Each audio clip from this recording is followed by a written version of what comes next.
Matt, I don't care.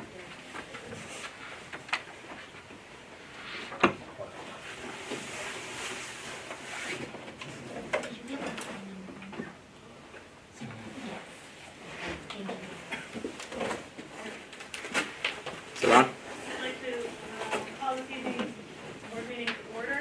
It is 6:31 on March 9th. If you could please all stand. I pledge allegiance To the flag of the United States of America and to the republic for which it stands, one nation, under God, indivisible, with liberty and justice for all.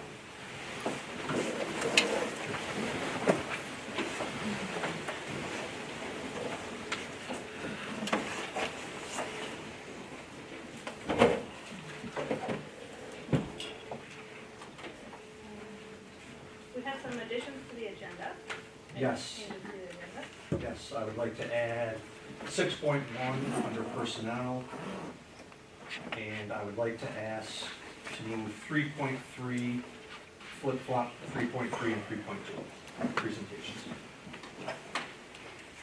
Any other additions to the agenda? All those in favor? Yeah, sorry. You said 6.1? That's what I was doing the same thing. Yeah, I'm 7.1 wondering. for person. It's personnel, so I was doing the same thing. 7.1, I'm sorry.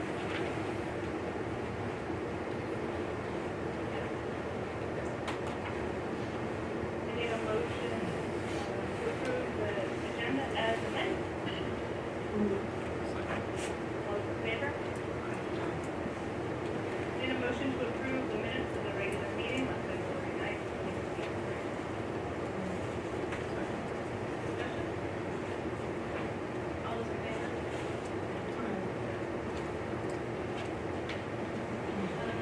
Start off this evening, thank you all for attending. I wanted to read this brief statement. As a follow-up to last month's racially insensitive post shared on social media, I would like to start by reiterating that the board and district do not condone any type of behavior in a student that is racially insensitive in our society and clearly not in our schools. Our schools must be a place where everyone feels free to express themselves as individuals without judgment. When incidents like this happen, it highlights the reality that more ongoing work needed to be done to combat racially insensitive sensitivity in our schools. Even when individuals and districts have committed to making our schools safe spaces for students, compassion, respect, and empathy, there's always room for growth for our learning. I'd also like to state that by not making a vote on the last month's meeting, the board and district are not being dismissive. In fact, the board member asked me to acknowledge at the meeting to take accountability for the actions and start the healing process. However, on advice from our legal counsel, we were advised not to speak to let the public participation slip through time. In hindsight, no matter who allowed the public apology to this the board and district remain committed to DE&I as a priority and will continue to seek professional learning opportunities for our district forward and more inclusive learning. At this time, I'd like to provide Travis with the opportunity to I'd like to address something involving my personal life that has garnered attention. Recently, I privately shared an image on my own personal social media page. In that moment, I had interpreted this image that I had come across as that of sarcastic humor related to a current event. Some of my friends enjoy sarcastic humor, and that is why I privately shared this event. Soon after, I became aware that this image was more than sarcastic, that it had a dual meaning that was hurtful to some. I had overlooked the misspelling of certain words that made this image insensitive. Upon realizing this unfortunate oversight, I removed the image. I informed the district of the situation, and I offered to make a public apology at a future meeting if advised. I also expressed my desire to further learn about the topics related to this. In the days that followed, it seems that a screenshot of this post was spread within the school and the community without the pertinent context that I just explained. I would like to take this opportunity to sincerely apologize to those that may have been hurt by this. I'm truly sorry. Though this was unintentional, I will be more mindful with the things I do in my own private life. To err is human, and I'm using this experience as an opportunity for me to grow as a person. I would also like to apologize to those beside me for the distraction that this has caused. I do wish that those who were so quick to judge me would have first reached out to me personally for my side of the story. Instead, due process in the court of public opinion was ignored, assumptions were made, rumors and accusations were seemingly spread, and name-calling ensued. Please note that I did not break any district policy nor any law. We can all learn from this. We all have room for growth. Moving forward, I will continue to proudly volunteer my time to the district, as I know that I have made, and that I will continue to make a positive difference. Thank you for your time and understanding. Thank you, Michelle. Next up is the scheduling presentation, and I'm going to turn it over to Matt Riley. Sure. So I've been asked to stand back here so that I can be on camera and the screen can be seen. I'll do as I'm asked. You can hear me up there, right? Yes. Great. So for the past, goodness, 4 months or so, a committee of about 20 folks have been meeting on a very regular basis. Smaller groups of people have likewise met regarding the secondary schedule, the middle school, high school schedule, with an eye to getting better, which I think is a goal we should all try to adhere to in every part of our lives. So tonight I've been told about 10 minutes. Just a quick introduction, a recap of the process, ultimately the recommendation to the board from myself and from the committee, some concluding really observations about schedule, about school improvement, and hopefully some things for the board and the audience to consider as we look at schools. So, onward. So first of all, introduction. I am a retired superintendent. I was asked by the district to engage in this study, and I had the great good fortune to work with roughly 20 very committed professional individuals from a great cross-section of the district. There were administrators, there were teachers, there were elementary teachers, there were secondary teachers, there were union people, and to a person, they showed up. It's hard to get a committee of 20 people plus to show up on a very regular basis and engage in thoughtful, sometimes difficult, sometimes controversial work, but they showed up. Particular thanks to really Mark Arquette, the middle school, high school principal, Amy Jerome, who took this one and I think lost sleep over it, and our counselors, your counselors, Victoria and Gina. So, great work on all of their part. They went above and beyond, as it really is in their wheelhouse. So what was it? Well, it was this thorough evaluation of the schedule and alternative schedules, hopeful to make recommendations to the board to be adopted for the upcoming school year. Where? Well, really, so we met in Victoria Smith's room primarily, but it was everywhere, right? It was online, it was down in the elementary library, it was next door in the conference room. It was just about everywhere. People were accommodating. When I picked up the phone, they answered, and I had a lot of questions. And the why? Well, this examination was consistent with the board goals. The board had a number of goals, which is good practice, one of which was to examine the secondary schedule with an eye toward alternatives, with a focus, with a student-centered focus. And I think that's where it started.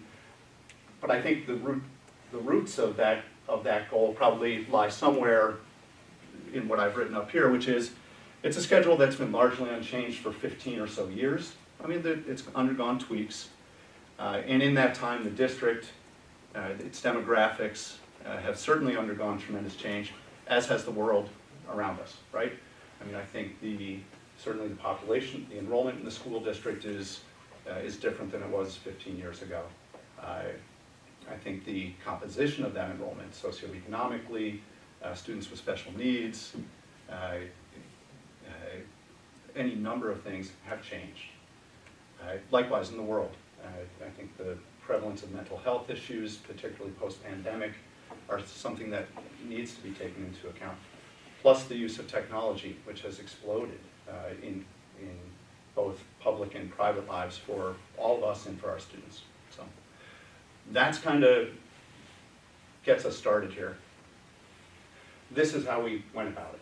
And again, I know when I submitted a proposal to the board, it looked fairly like this, but with some differences. So I think what I had originally submitted to the board, there was a discussion of goals in that very first meeting, and we attempted that, but without as much success as I felt we really kind of needed. So you'll see that I've kind of pushed that goals discussion down to bullet 4, because I think it was very reliant upon the kind of the data gathering that we did in the SWOT analysis, where we looked at the strengths, weaknesses, opportunities, and threats associated with the current schedule. And that was great feedback. We did this at the committee level and found a lot of commonalities, from group to group. And I think that has been shared with the board at one point. We did a faculty survey. It had roughly I think 60% response rate to that faculty survey. A lot of data, a lot of really good narrative thoughts as well that I think informed, again, that goals discussion. And then the school tool data. School tool is as most of you probably know, it's that student management platform that this district and many districts use. And it allows you to kind of glean some things about the district, like number of study halls students have, number of preps that teachers have, number of classes that they teach. You can break it down by any number of categories. And some of the things that we found is some of our perceptions, whether it was in the SWOT analysis or the faculty survey, were sometimes inconsistent with what we actually saw in that school tool data. Again, informing later on our goals discussion. Ultimately, we had a number of goals. First and foremost, improve student learning. I mean, that's the mission, right? Student growth and learning is the mission of schools. We looked at, can we reduce study halls? Because it was clear that there were pockets of grade levels and days where that could be an issue. We wanted to make sure that the district was more, the high school, middle school schedule had greater alignment to the elementary schedule. This is important and increasingly important in a district that currently has a number of shared staff and is likely to have more shared staff as enrollment plateaus or declines. We wanted to make sure that we were going to meet all state and federal regulatory and legal benchmarks, and additionally all contractual benchmarks. So we had all these goals that we had developed. A lot of them, again, were refined from our look at the previous data. Then we undertook I think a fairly intensive and thorough look at different schedules from different schools.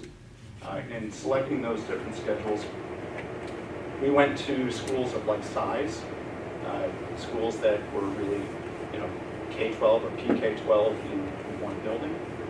We looked at schools that had very similar socioeconomic demographics. And we looked at schools that had an academic profile that looked very much like Hamilton's. So looking at those different schedules, and I will say this, they are as varied as fingerprints.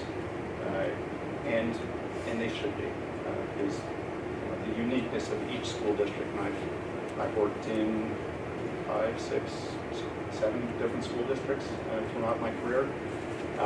They're all different.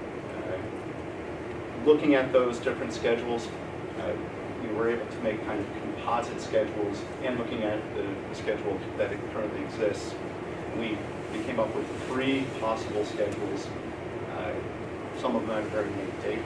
A very lengthy meeting yesterday where we once again did a deep dive into these different schedules to determine whether or not they were feasible, whether or not they met the goals, whether or not they were an improvement really upon the many things that the current schedule does well. So, and tonight we're at that last bullet, and that's the recommendation to the board from, again, myself and from this committee. So here's the recommendation. As we looked at all of those schedules, we found that so many of them came up short. And they came up short in a number of different areas. Either they did not align properly, and hopefully with the elementary school schedule. They did not accommodate your BOCES population, which is a ever increasing population, which is great that we have BOCES as a possibility here and in other component districts.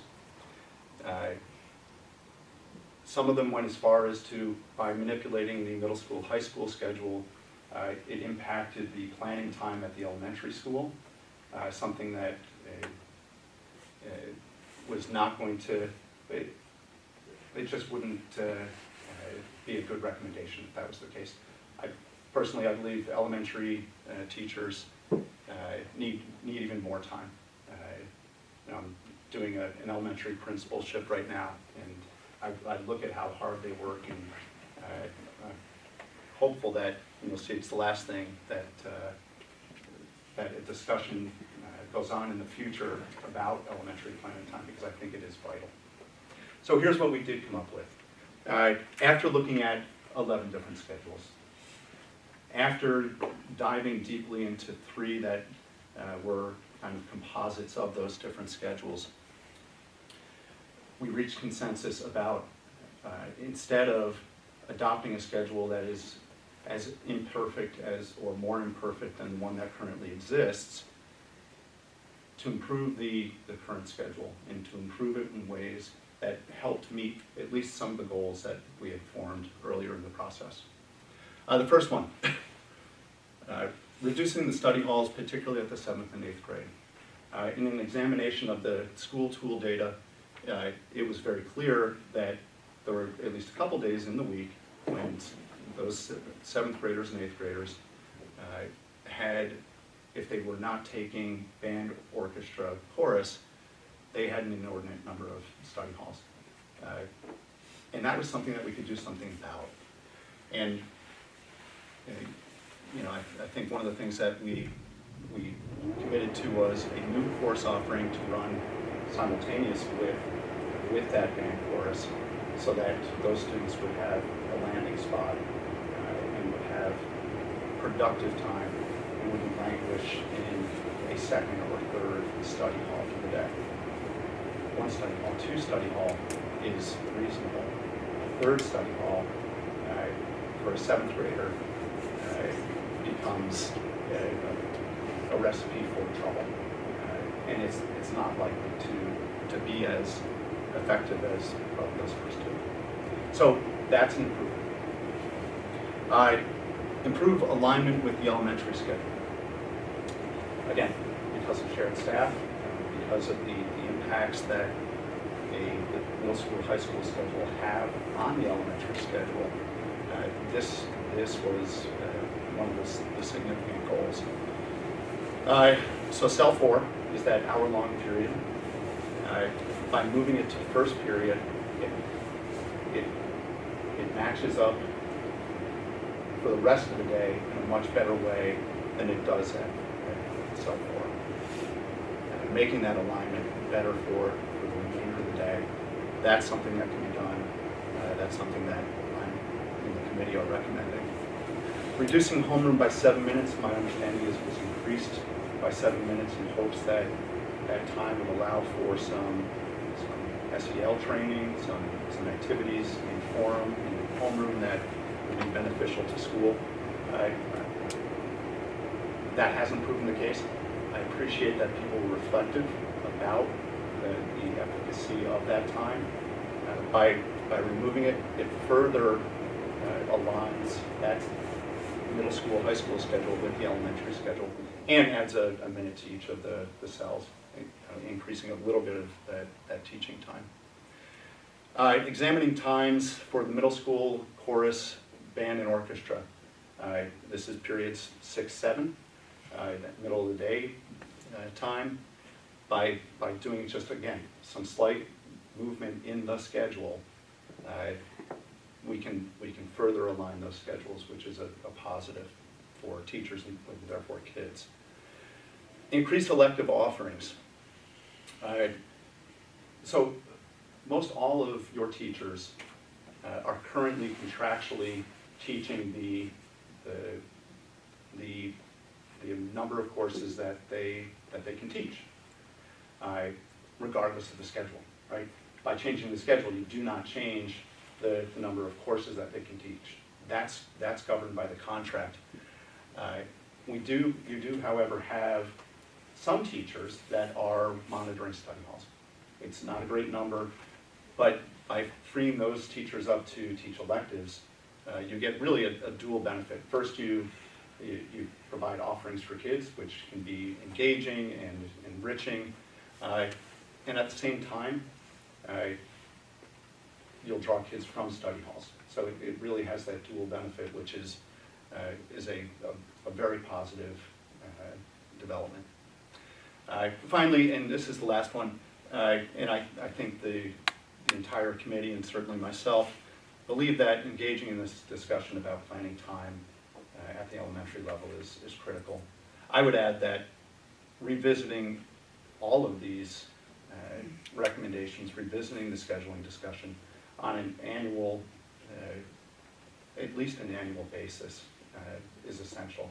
As an institution, the district gets audited every year. That's an annual thing. That's the financial side. It's only right that you have a similar sort of audit of your kind of the mission-centric part of the district, and that is the academics. So I would say that an audit of your mission on an annual basis is equally as critical as the financial side of your business here. It took us a long time to get to this, and it doesn't seem dramatic. The process was important. The process was thoughtful. The process was rigorous. The process was inclusive of all the voices. And I think that was important. I think that actually is also consistent with one of the board goals, where you seek to have reflective teachers, reflective staff, reflective students. And I think that this committee modeled that in their experience, and I think that I think that they learned in that process to think critically about their practice, to think critically about how the school does business. So I left yesterday's meeting and I was a little dissatisfied that we couldn't find more, that we couldn't have that aha moment where we solved all the world's problems, or at least the schools. And I went out for a run this morning, and that was horrible. But it wasn't so horrible because I got to thinking about the research I had done. I got to thinking about the building, about schools in general, and these were my observations.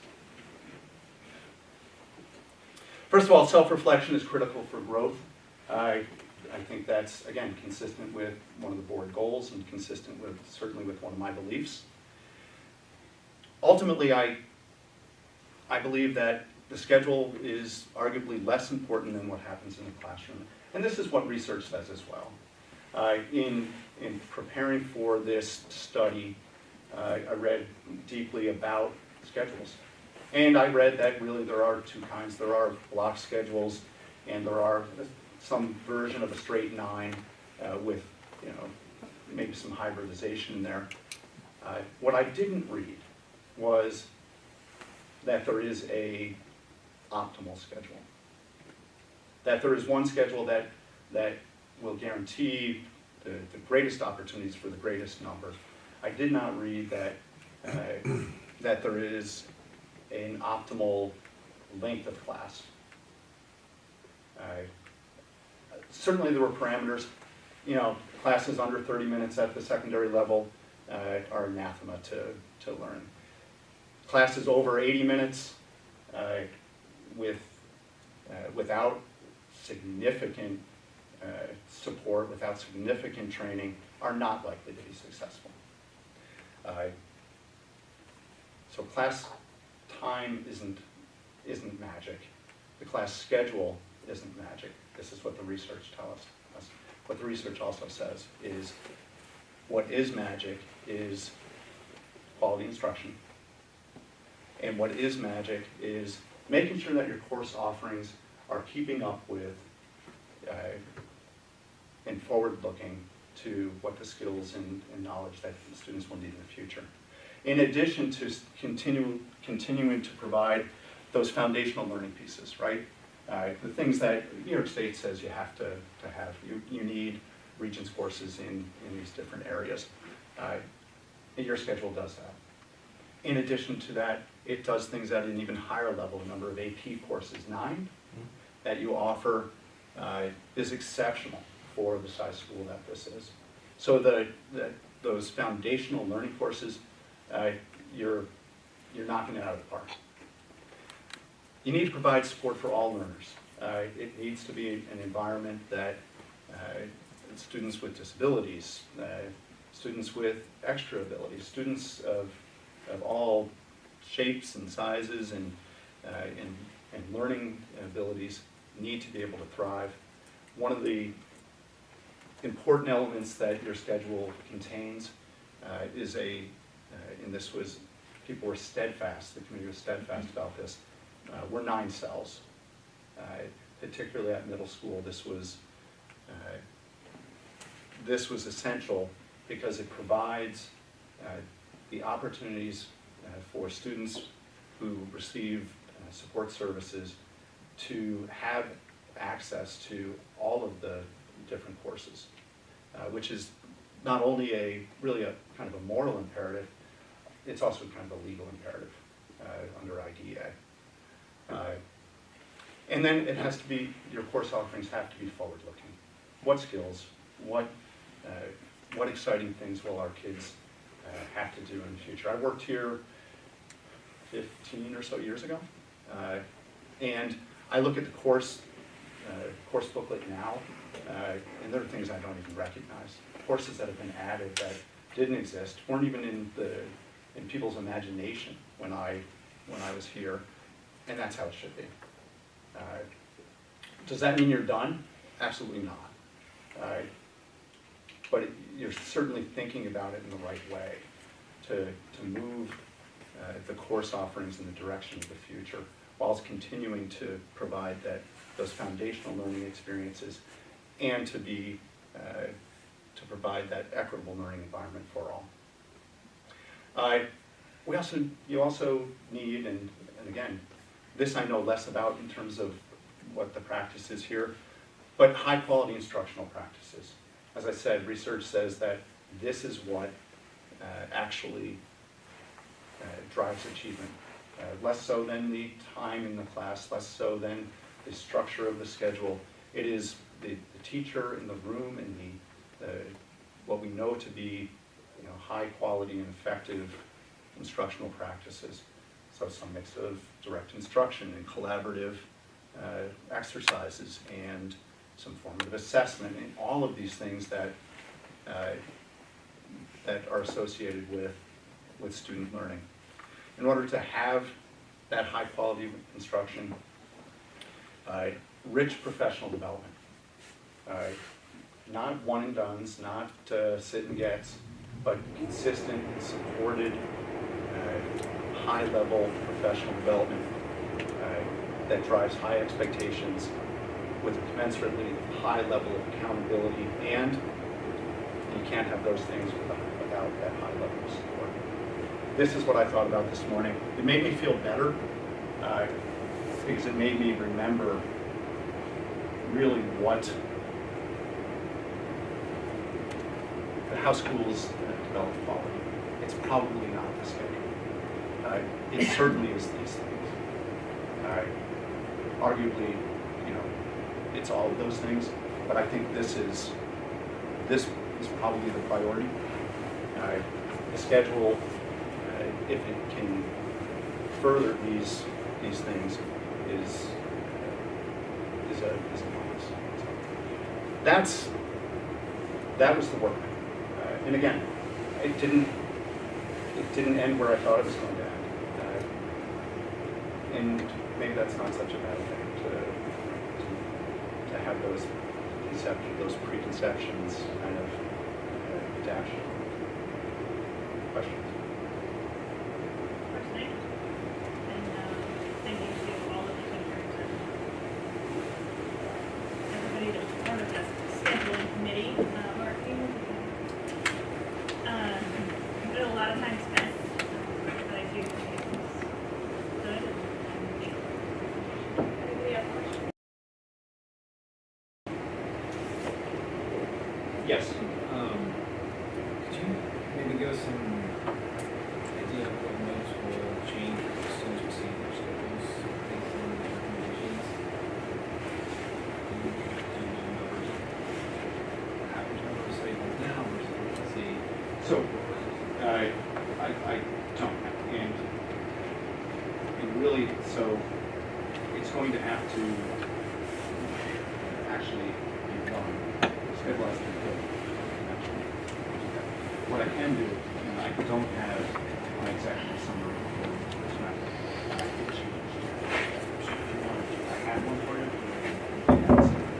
And you'll get that long draft, so you'll get all, for instance, of that, you'll get all the screen, which will show you very clearly what currently exists in terms of study halls. And what I think you'll find is a couple different phenomena. Again, I mentioned that 7th and 8th grade and chorus piece. Additionally, it's evident that at the junior-senior level, particularly the senior level, some of your seniors have a large number of study halls. Not for lack of options, but they choose that as an option. And I think that could be, again, related back to, are we creating engaging spaces that attract students with the material and the skills? They're seniors though. Sometimes that's hard.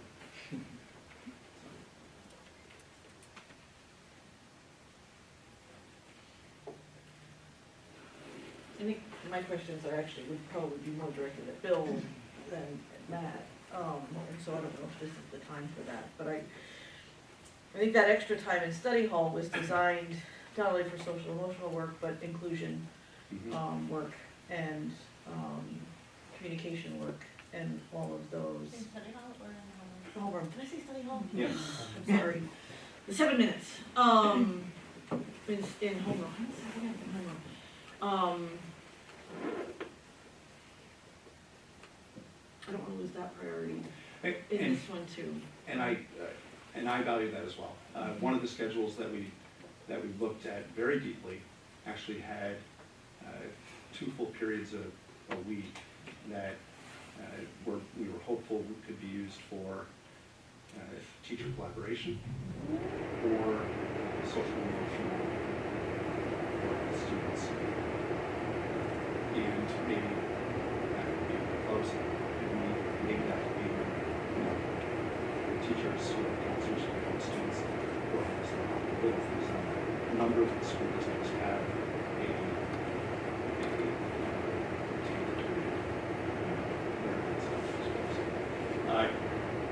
we looked at it, and we ran the numbers on can we staff this and actually get the kids out that we hope for. The concept was there. It was absolutely something that we explored in the 7 minutes. We didn't survey on this. That would be an easy one to add work.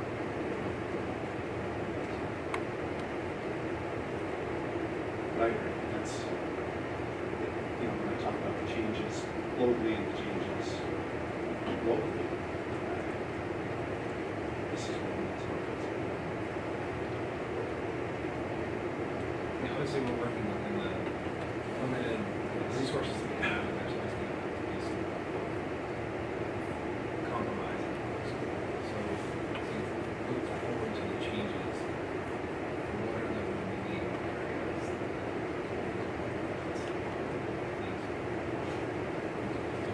in terms of the schedule? So again, some of the things that govern what we can do. You look at, for instance, the regulations around what middle school requirements are. That drives some of the very tight schedules in middle school. So, for instance, when you look at the 6th grade number of study halls, it's fairly zero. So state regulations, contract is another constrictive thing in terms of making additional options for kids. The work that's left to be done, I think Ellen said, certainly something I believe in, which is, an increased focus on students' social emotional learning and mental health. But I also believe in teacher collaboration. Some that I think can be done currently, all right? I think that the schedule, looking at what teachers have common planning time, I think there is space for some of that work to get done without a schedule change. I think that's just a commitment issue.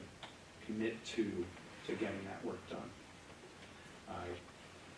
And again, that will, I would call on administration to support that sort of work through either PLCs or special projects.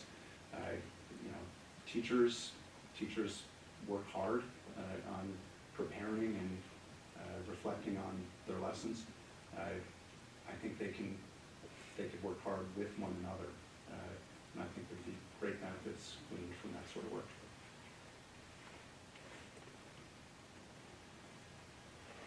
Any questions at this time? Yeah? Yeah, I'm here. And it's because you're here, I want to ask this. When you talk about having high expectations, high levels of accountability, and high levels of support, can you speak more on what you, in your experience with our districts, like other districts, what are the things that, in those 3 specific things, what are the kind of best practices to get there? And again, I look at this, this is one of my core values. I look at this as an administrative responsibility, frankly, and it's a teacher responsibility, and it's a parent responsibility. It is a reciprocal responsibility for everyone involved in the system. We all should hold high expectations of one another. We all should hold one another accountable, and yet we all should provide that commensurate level of support to meet those expectations that would allow for that accountability. So it looks like observations that include feedback that is meaningful and constructive, along with the resources to make improvements. It looks like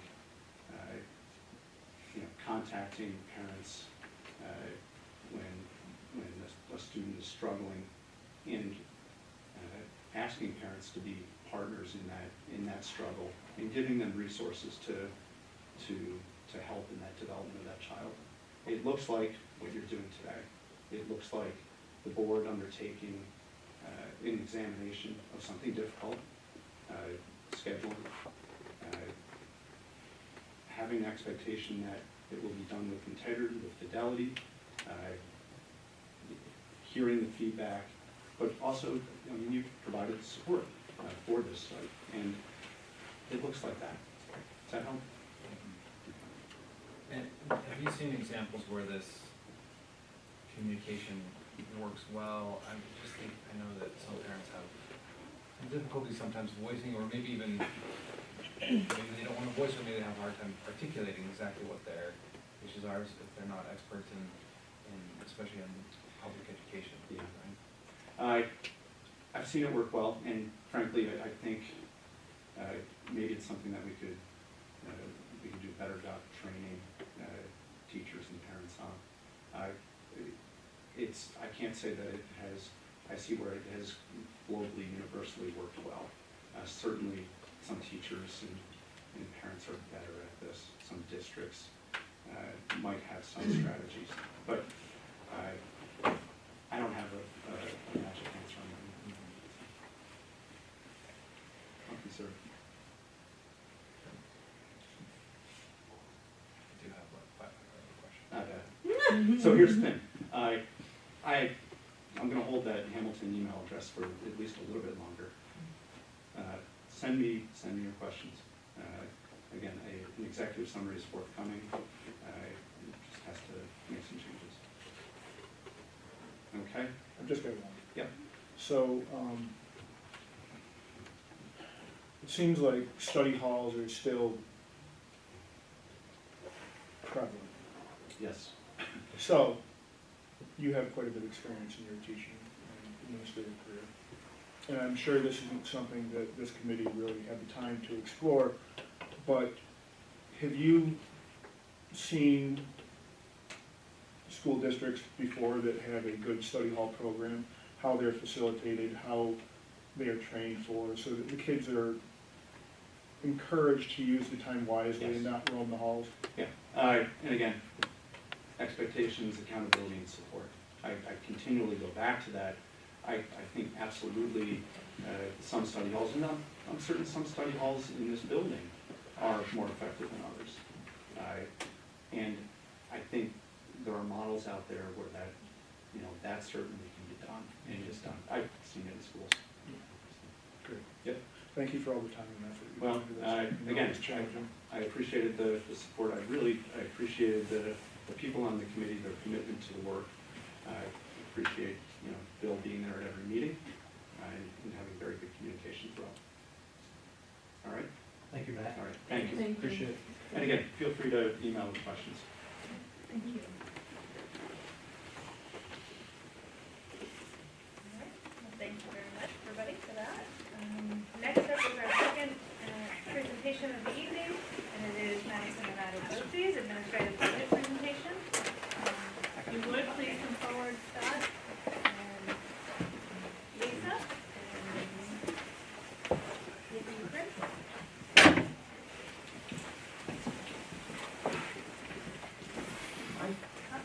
Thanks for having us. I'm Scott Boodleman, District Superintendent of Madison United BOCES. This is Lisa Decker, Deputy Superintendent at the BOCES. And I appreciate you giving us a few minutes to walk you through BOCES. Another important person here, Michelle Jacobson, is your BOCES board rep, and it's been nice having her on board. So, Lisa's passed out a packet here of information. If you start on the right-hand side, Just want to give you a little overview of what I'm hoping to achieve tonight. To begin with, just want to give you a quick overview of what the district superintendency is all about. It's a little bit different than the school superintendency. Provide you with general information about BOCES services. Lisa will share our proposed administrative budget with you. And then most importantly, I think, is to encourage you to attend our annual meeting. You see on the left-hand side, there's a little postcard there, stated date, April 5th. For those of you who attended last year, you may recall we only had culinary students prepare dessert. They're all geared up to prepare a full meal this year, so we're very excited about that. So please do your best to attend. The district superintendency, if you take a look at the first document in your chart on the right-hand side, there's sort of an org chart. You can see BOCES is organized pretty much like a school district. There's a superintendent, that's me. There's somebody in charge of finance, that's Lisa. She does work very, very similar to what Matt does, but she has some regional responsibilities as well with the 9 school districts. And then we have Matt Williams, he's the assistant for instruction.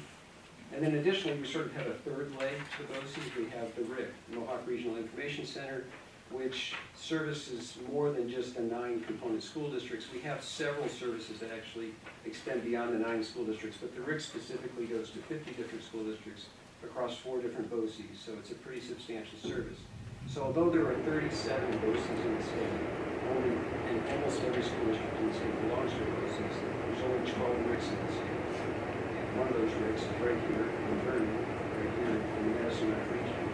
And it's actually one of the leading RICs in the state, so it's something that we're very proud of. It provides a lot of resources. The other thing you might notice on the org chart is I operate as what they call the chief executive officer of the BOCES, so one of those is as the superintendent of the school district. But I also have a dual responsibility with the commissioner, so I sort of have 2 bosses. I have the board and the commissioner. Years and years and years ago, there was no BOCES. There were just district superintendents, and they reported to the commissioner and a certain field representative of the commissioners. Each month, I go to Albany with the commissioner for 2 days, come back, talk to Bill about some of the things that the commissioners thinking, talk to Lisa spreads it to the business officials. It's just kind of the old-fashioned way of doing information. Many, many years after the district superintendent was established, they came to preside at BOCES, which school districts can share. And they said, we're going to put this under, and then it's put it under the district superintendent. So it's kind of a dual job. It's a very rewarding job. Next document, if you take a look, it says management services. Look on the side, it says tax. I'll just walk you through what this is all about. This kind of helps describe how BOCES works. It says taxes. Actually, there are no taxes. BOCES does not collect taxes. We don't have the power, the authority, or the desire to collect taxes. Really, our main source of revenue is school districts. So school districts decide whether to participate in BOCES or whether not to participate in BOCES. Actually, more specifically, to what extent they participate each year. There's nobody really drops out from does everything BOCES. It's a matter of what we want to do BOCES. State aid, we don't get any state aid. So we don't charge taxes, we don't get state aid, we adopt a balanced budget every year, just like school districts do. The funds that we receive from school districts each year that we don't utilize go back to the school districts. We have more restrictive rules about reserves, so we don't have a lot of money in reserves. We have the same audit requirements that school districts do, internal, external audits. We apply the same purchasing rules and bidding rules. In fact, we have a cooperative bidding service that many school districts are part of. And our staffing, if you look at the bottom, our staff tends to shrink and grow every year, or morph, depending on demand. So every year by May 1st, school districts decide what services they want to participate in and what services they do not want to participate in. And based on those service requests, we change our mission. So BOCES can only provide services if 2 or more school districts request them, right? So it's a cooperative, Board of Cooperative Educational Services. So we're basically an extension of the school district, or an extension of a group of school districts. On the right-hand side of that same document, you can see some of our business services, for example, business office services. I know Matt's very familiar with that whole scope, CBO, cooperative bidding, Medicaid reimbursement, Affordable Care Act compliance, flex plan administration, labor relations and human resources. We have a team of attorneys that does labor relations and policy work. Justin Murphy is the staff attorney, or the director of that program. That's not a program designed to replace your school attorney. In fact, that program very often will recommend, please go to your school attorney. This is an issue for your school attorney to deal with. But it is a service that, sometimes you don't need to be paying $200, $250 an hour for a legal matter. It also helps folks with contract negotiations. Communications, so this is a growing service. Safin Kalali is the coordinator of that service. Printing, transportation services, so regional bus services. I think you folks are participants in that service. School lunch management, safety and risk management, and planning and grant writing. So on the back of that document, you can see again, I think I ran through some of the BOCES provides a service when 2 or more districts request it. We independently decide whether to participate in the services by May 1st. We focus on results, we anticipate needs. So what happens is, every fall, we are building our budget, our program budgets. We invite the superintendents to come in and obviously kind of scrutinize each of our program budgets. And they give us a little bit of feedback, and we give them a little feedback. It's a little bit of a dance. So what happens is sort of like Bill might come in and say, I'm thinking I probably will purchase between 5 and 7 seats or something. And based on that assumption, based on that guess, hopefully it's an educated guess, we put together a budget. And then the budget's all put together, school districts decide whether they want to participate or not in the first or not. Now, he's not stuck on what he says in the fall. It can be kind of catastrophic if the predictions are wild and then go back out. But anyway, once we get our budget put together, you folks can put your budget.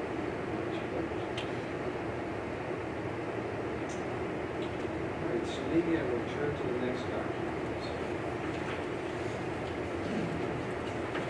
This is what we call a partnerships document. It is just basically a quick overview of the services that you're participating in specifically. So this is talking secondary programs. A year ago or so, we made the move to merge, to reorganize organizations. We had divisions. We had special education. We had alternative education. We had career technical education. Now we have secondary programs. So we have secondary, middle, and elementary programs because we thought that those world was a little bizarre to parents, a little bit siloing for kids. And if you listen to what the commissioner has been saying in recent years, she's very, very interested in ensuring that students with disabilities have access to career-based programs. So now actually our director of secondary programs oversees all the work for students with disabilities in high school, alternative ed high school, and CTE. And he used to be a director of special education. So that's a change that we made just to try to align our work with the priorities of the commissioner and also make our world a little bit more school friendly. You can look down just a little bit halfway down the page. You can see the class of 2022. These numbers are specific to Hamilton. You had 10 students do a 2-year completion. 7 students got a technical endorsement. What that means is they passed a technical assessment. You submitted a portfolio and a senior project. Pretty good, pretty big accomplishment. You can see the percentage rates for those who we call our graduates completers. They don't get a diploma, they get a diploma here, but they complete the CTE program. So you can see 60% of the CTE completers are pursuing post-secondary education. 40% are employed in connection with their CTE program. And then in the current year, you can see on the right-hand side, you've got 33 students in CTE. And then some honor roll statistics. As of the second quarter, 10 students high honor, 14 honors, and 7 honorable mention. Just below that, you can see folks in the Technical Honor Society for 2022. So this is very similar to your National Honor Society, but it's through CTE. So it's great to see those students in Hamilton participating in CTE. You turn the page, you can see, we just kind of run through some of the descriptions of CTE. About midway down, I just wanted to point out this embedded early childhood education program. So we have for several years now pushed our programs out into the community. I say push, but actually they've pulled them into the community. So for example, Nye Automotive and Davidson Automotive, we have our CTE students on site in those facilities in their senior year, and many of them get jobs before they're even graduating because they're on site. We also partner with Mohawk Valley Community College. I'll talk to you about that in a few minutes. So we have kids out near Rome participating in MD programs. But what we've started doing more recently is actually embedding some of our programs in school districts. And we've done this for a variety of reasons. For decades now, between 40 and I'd say 45% of all juniors and seniors throughout the 9 school districts have attended our BOCES and CTE programs. This has been steady forever. No matter how much the regional enrollment declines, CTE is a solid bet. But we have not gone beyond that too much, despite the Commissioner's push for more and more hands-on learning. And we know that there's a limit to how many students folks will send to another center. So what we've started doing is actually putting some of our CTE programs in school districts in partnership with the superintendent. So for example, this year, we put sports management in at Canastota, early childhood education at Canastota, we put early childhood education at Stockbridge, and we're working with VBS on some ag programs. We've been talking to the Highway 20 superintendents about a possible collaborative here. There's a variety of ideas we're floating out there. But this is important for a lot of reasons, because we want kids to have hands-on learning experiences, but we also know that with shrinking school populations, it's important that the schools have the opportunity to maintain their population base and maintain programs locally. So kind of looks a little bit like a magnet school. Moving down to the bottom, you can see middle level programs. As I said, we've reorganized our structure to make it more like a middle school. Owen Mirandil is the director of middle level programs. On the back, on the next page, you can see elementary programs. That's Amanda Hopkins. I won't walk you through all this.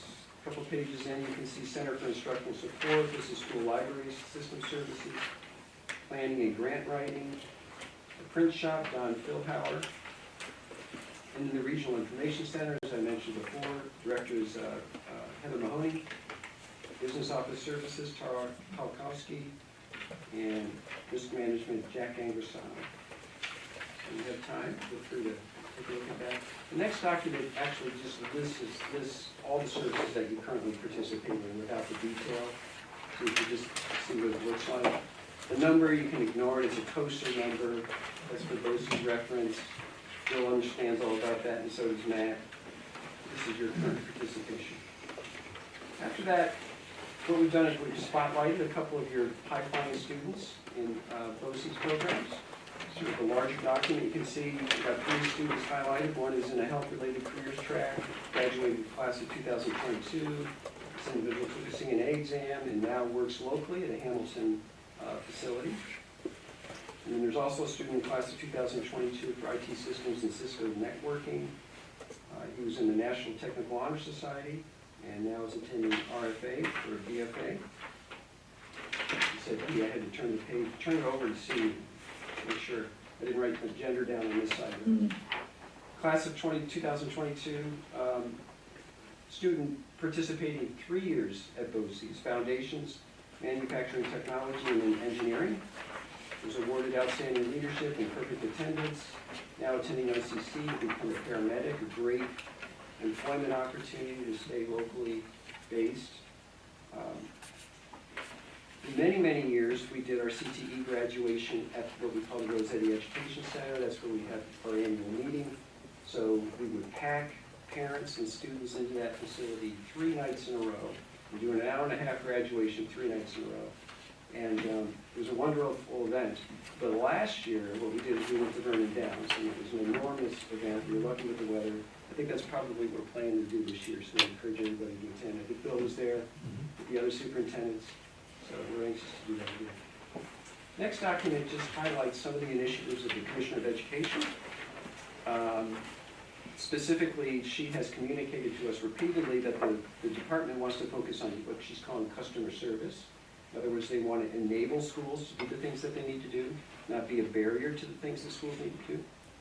P20 is another focus. So this is in recognition of the fact that many students are not simply prepared for a world of work when they graduate high school, right? So the idea is to try to focus on the first 20 years of the student's life. This aligns with some of our work with Mohawk Valley Community College. This aligns with some of our work just to get articulation agreement for kids in CTE. So the focus is P20. And then the third focus that the Commissioner has pushed, and I'm sure you folks understand this, is DEI, right? This is a very important priority for the board of regents and for the Commissioner. She has informed us that this will be some of our work for the rest of our careers. Next document, SEL signatures. These are just best practices for social and emotional learning, whether it's a meeting or whether it's a training. And then a postcard about our Propel program. So this is what I described a few minutes ago. This is our partnership with NV. The kids are positioned out near Rome. And the way this works is good opportunity is the student will graduate with the local diploma, in other words, get the diploma from Hamilton. They will graduate with a CTE completion certificate from BOCES, and then also graduate with a full year of MD completed by the time you get out of high school. So there's just one more year, and then they have their associate's degree at MD. And so this is a program of growing popularity that we're very happy with. Next document, it's sort of a booklet. These are just basically an overview of all our CTE programs, and I won't walk you through all of them, but for example, if you turn to maybe page 2, you can see there's a full description, Allied Health Partnership, for example. Going down on the left-hand side, you can see who should apply, students with an 85 or B average or higher. Dropping down a few paragraphs, you can see, for example, units of study, orientation, health management and finance, patient care, medical science and technology, growth and development, ancillary services. The class format is hands-on. There's an outline of the course credits provided, so students will get a unit of English 12, a unit of government and economics, 2 units of CTE, and then a list of articulation hours with MD. So there are many, many programs outlined in this book. I urge you to take a look at them. For example, there's auto collision, auto repair, I can't list them all, but carpentry, conservation, cosmetology, criminal justice, culinary, big program, early childhood, HVAC, equine, foundations. Our foundations program is for 9th and 10th graders. And then sports management is one of our newer programs. And that's not all of them, but I just thought I'd list a few. Next document, I know you got a lot of speech tonight, so I'm moving fast. Just a summary of the articulation agreements, the dual credit that you can earn through BOCES programs. It's a 2-sided document. You can see different dual credits with colleges. And then a brochure about the RIC, Mohawk Regional Information Center. I think folks know a lot about that, so I won't spend a lot of time on it. Heather Mahoney is the chair of the RICs throughout the state. She's the chair of all the RICs. So she's somebody of significant import here. Next is business services. So this is Tara Polkowski. You can see a description of employee benefit coordination, Affordable Care Act compliance, cooperative bidding, central office services, and Medicaid data entry reimbursement. So, every school district we have a lot of good business officials in this region, but everybody sort of depends on some infrastructure that's under their hood. It's kind of centrally located. One of the benefits we have as a BOCES is when patterns emerge in a district, usually we've seen that pattern elsewhere. So it's sort of a collective consciousness for all school districts to benefit from the experience of the individual size. After that, you can just see a quick brochure, a new research and data analysis service that we're rolling out this year, just to help folks understand the views of the constituents. And then a brochure about labor relations and policy service. This is a service that has been around for many, many years. There was a time when we did not include any attorneys, and we had an attorney, and now we have several attorneys. But we had some turnover recently. You can see on the back side who the cast of characters are. I say they're new. Justin's been here a very, very long time. He's the director. Christine Kuipers comes to us from Oneida County, and so is Steve Pierce. Kim Post comes from Oneida County. Carrie is somebody with a lot of union side negotiations experience. She's worked for the labor union for many, many years. Julia DiPietro is our new paralegal, and Katie Parker is our office specialist. Just a couple more documents. Our school communications service. So this is a service that can grow over time, and in recent years, growing significantly. Sapna Kalali is our school communications service director. School districts is about publishing, newsletters, brochures, managing social media. Increasingly, the messages that go out from school districts are an important task. It's more than probably school educators can handle. We now have participating in the service Camden, Canastota, Madison, United, Rome, Stockbridge, BOCES itself, and Mount Martin.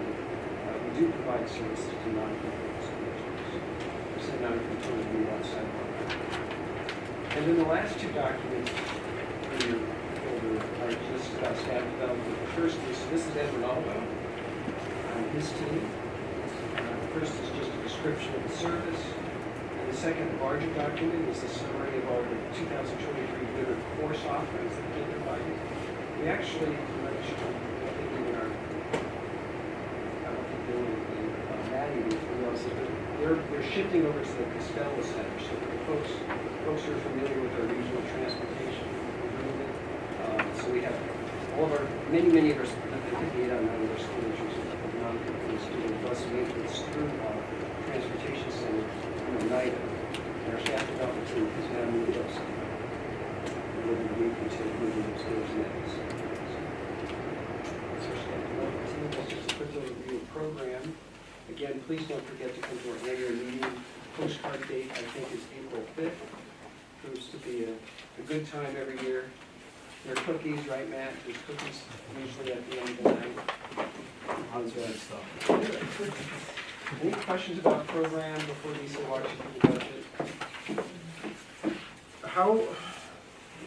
What difficulties, because your offerings depend every year, like you said. Yes. So, a lot of your offerings require skilled expertise. Mm-hmm. And a lot of these professions that those skills come from Yes. are really dealing with some major labor shortages. Yes. So how difficult is that for you to manage with your programs, and what ways have you been able to combat that, if at all? Yeah. Yep. Good question. So, although technically people can come in and out of services every year, what we find is that there's a pretty steady, consistent participation. We did, for example, this year add a second heavy equipment operations section because the demand was high. Things do fall down sometimes. I'm thinking about it, maybe, it might be close to 10 years ago now, we put together an emergency, like an emergency medical response program, you know, like ambulance, and superintendents were all for it. We put it together, we hired the staff, but then the kids just didn't come in, and so we had to dismantle the program. It's unfortunate. I think actually there probably would be a demand for that again. But, you know, it takes a consensus of schools. Sometimes what happens at BOCES is somebody is really, really dying for this or that or the other thing, but they're the only one, right? And then a year later or 6 months later, somebody else is dying for that same thing. So it has to be, it can't just simply be that 2 schools want it, they have to want it at the same time. And that's a tricky thing sometimes. But for the most part, especially our CTE programs, they've been steady for many, many years. Yeah, they're And those are the ones that really require the high level product of skills. some of your services. Yes. I'm eternally grateful. Thank you. So, with the programs, obviously they adapt with the times. Yes. How do you evaluate new programs to be offered that deal with the new jobs that are available, especially in the area? And conversely, how do you evaluate what programs, because you always have to, Yep. you know, yin and yang, how do you evaluate the programs that might not be needed anymore? I'm sure that's kind of easy one. It probably has to do with like student, you know. Yeah, right, so participation. it's, again, we're market driven. I like to say, you know, we're market driven, but we don't have a profit incentive, right? So we only provide the things that are requested, but there's really no incentive to make money. I mean, it goes back. I mean, we have to pay our budget, right? Yeah. But in terms of the program assessment, there's 2 ways specifically the CTE program is assessed. So we have content teachers come in every couple of years, I think it's every 2 or 3 years for each program.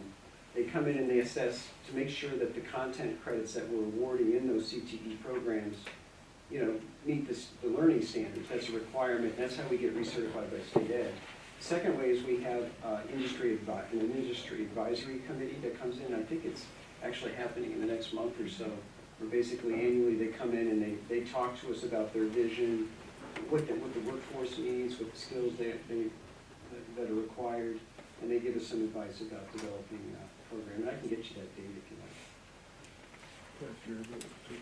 I have 2 more program questions, if you don't mind. And I think you kind of touched on the solutions that are available with satellite operations. Yes. We're one of the 3, I guess you could maybe say 4 southernmost districts Yes. in our BOCES, Yes. which is just the product of it. The campus is relatively centered given Yeah. the component districts. But when I hear things going on in like Rome, Yes. I think, well, how does that work for our students? That's right. So I'm encouraged when you say you look for satellite things like along like the Route 20 corridor. Yep. But, you know, so how do you deal with those challenges? Yep, so we've been talking to Bill and your 3 school district neighbors down the road on Highway 20 about some of the possibilities that may arise here. And, you know, it's a tough thing because, you know, people have established programs, they have, you know, there's legacy structures that exist, so some of it involves timing. But you're absolutely right, and when we look at this, we realize that, you know, everybody can kind of come to the BOCES campus. But once you start going out towards Rome, it's really a Camden-Rome kind of thing. Not that kids are excluded from it, but we're certainly thinking about how we can put down something out here. We talked about some partnering with Morrisville College, for example. We talked about, the other thing that's happening out here, there's a lot of really strong ag programs. We talked about how schools might be able to specialize or share and with a specialist, for example, how different programs may specialize, what it looks like in terms of kids having those opportunities to kind of benefit from all the specialists. But yeah, it is a bit of a challenge. I think our BOCES, we're fortunate, you know, the geography is fortunate. I mean, the footprint of the Madison United BOCES is relatively small geographically, so it's not going to be as hard to get kids from place to place. There are transportation challenges, right? I mean, school districts can barely get enough bus drivers, and we historically have not hired bus drivers, but we're recognizing that that's probably going to be a barrier to increased sharing. So Lisa's been working on that as well. School buses will be part of my budgetary question. Yes. But my last, you like that? Last question, you mentioned collaboration. Yes. So obviously you have the RIC, which is great. Is our BOCES, your BOCES, able to in any way collaborate with other BOCES to help streamline things and Yes. Be more efficient? Yeah, so even regionally, so the RIC is a good example. The RIC is, there's no RIC at Oneida BOCES, there's no RIC at Jeff Lee BOCES, there's no RIC at Herkimer BOCES. We're that RIC. Right.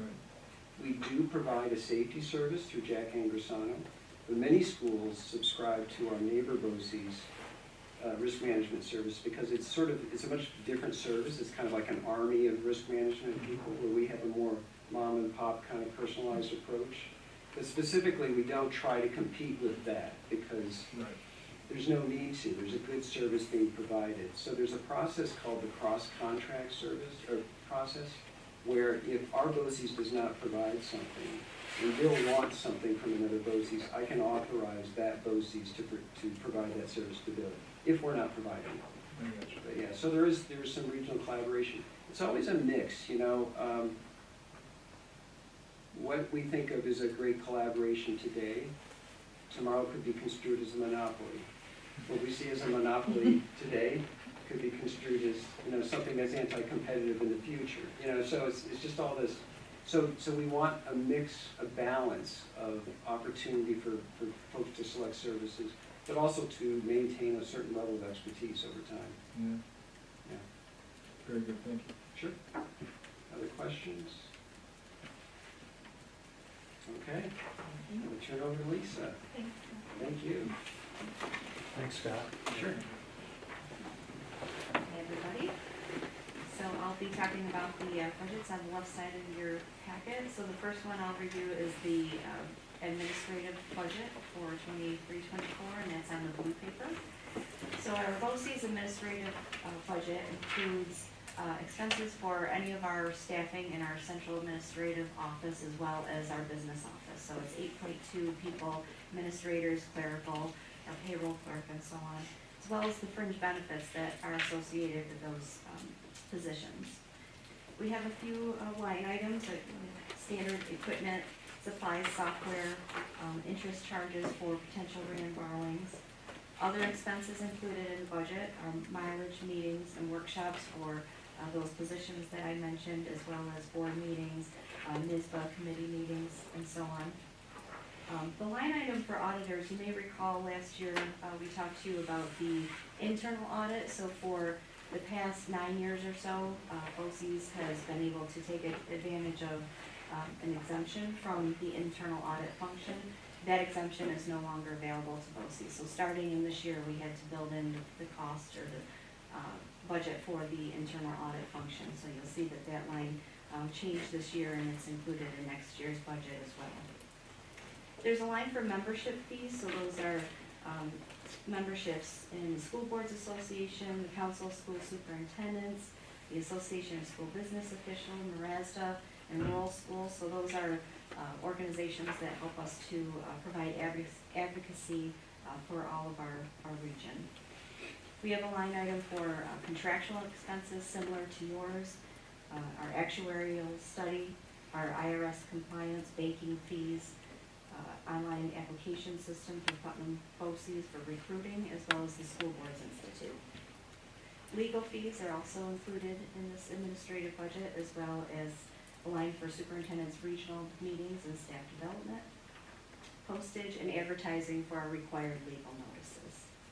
And then the last section are internal charges, so just as you purchase services from, say, the WIC or labor relations, this budget also pays its share of those services as well, so those are internal transfers. So the current budget, the 22-23 current school year for those direct expenses is $1,517,676, and the proposed budget for 23-24 for those direct expenses is $1,576,639, or a 3.9% change. On the back, you'll see a section for retired health insurance. So for BOCES, we're required to budget for that entire retiree health obligation in the administrative budget. So you'll see in the 22-23 current year, the direct cost plus the retiree health insurance obligation is $6,232,373. Proposed for 23-24 with the retiree health insurance, $6,574,135. And then in Part C, you see the revenue sources that offset those expenses. So we get some interest, some indirect costs from grants, some non-component revenue, retiree drug subsidy revenue. We also have a collections and advance account, so this is something we collaborated with our superintendents years ago, as well as our auditor, to set up an account to set aside 1 year's worth of that retiree health insurance obligation every year. So you see that that number directly offsets the retiree health insurance number up above. And then the balance is shared by the 9 local component districts. So this year, the local share is $1,190,410. Proposed for next year is $1,222,502, or 2.7% change. And then on the bottom, you see the allocation across the region. So this is based on a lot of resident and average daily attendance figures that are published by SED based on reports that the schools submit on an annual basis. So you'll see in the first column, the estimated allotted for our region totals 14,489. Next year totals 14,060. So we continue to shrink as a region. Plus 329 allotted. For Hamilton specifically, goes from 589 to 581. Percent share is right around the same, 4.1% for both years. The dollar share for Hamilton this year is $48,392. Proposed for next year is $50,161. The next column is the estimated BOCES aid ratio. So again, this is calculated by the State Education Department as a function of your allotted and your property values. So Hamilton's estimated BOCES aid ratio is going up from 63.3 to 65%. So that drives a little bit more aid next year. So you see the estimated BOCES aid that Hamilton will receive in the next year for those expenses. This year is $20,354. Next year is estimated at $20,163. So then after the BOCES aid is proven, that leaves the estimated local share this year of $28,088, and proposed for next year estimated at $28,997. Any questions on the budget, the allocation?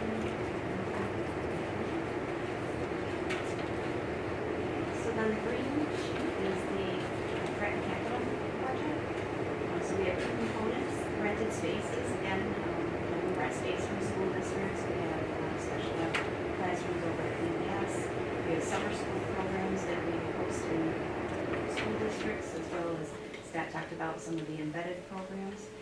So that rented space line, that's determined by a committee of superintendents every year. That's Mr. Moran from Morrisville, and Mr. Carpenter from Oneida, and this is group from BBS. So that committee determines the rates for the upcoming year. And then we have the facilities project. So you can see that last year we paid off the debt service on the Daphne bond from the project that we started back in 2003. That 20 years is up, that payment falls off, and so now we're leveraging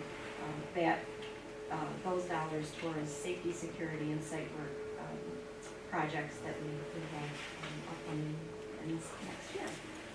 Current budget for 2023 for both rent and capital is $1,738,700. Proposed for next year is $1,806,509, again a 3.9% increase. And then on the bottom, in the same manner that the administrative budget is allocated, that same methodology is used for the capital and rent budget. So you'll see with Hamilton, again, 589 Arvada, 4.1% share, 70,689 this year, 63.3% aid ratio, estimated 80.4741, estimated local share of 25,940. And then for next year, using the same factors, the estimated local share is 25,940.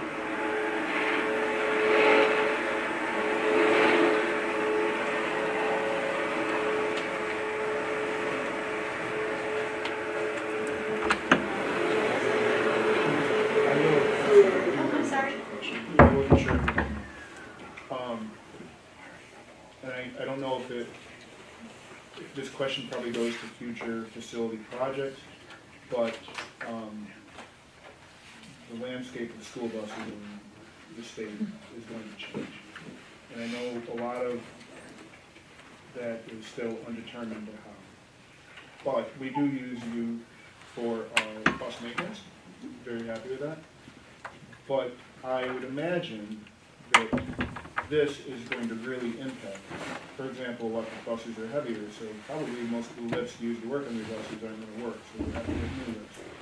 Actually, our transportation supervisor, Frank Slaviak, when we spec, the last time that we replaced lifts, we spec them out at a,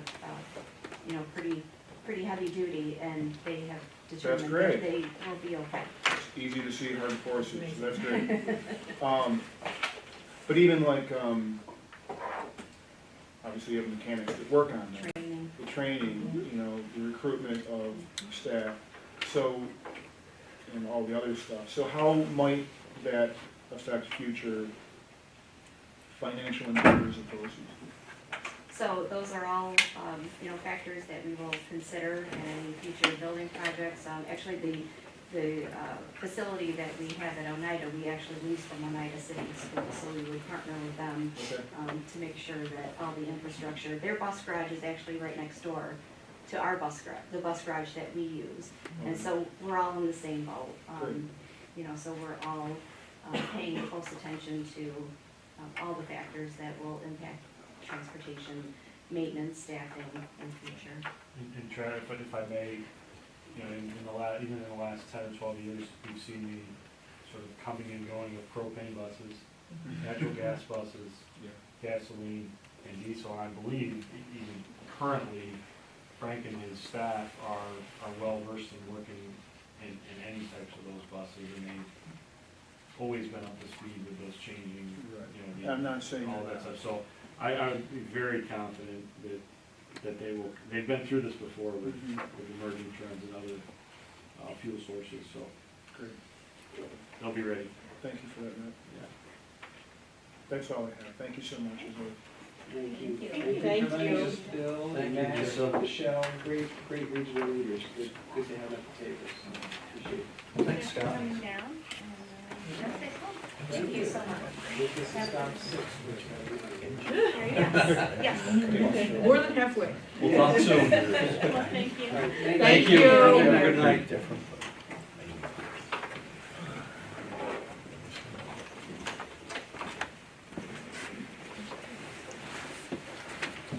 that brings us to our consent agenda finally. Thank you for everybody for doing the presentation first. I think it was helpful for the presentation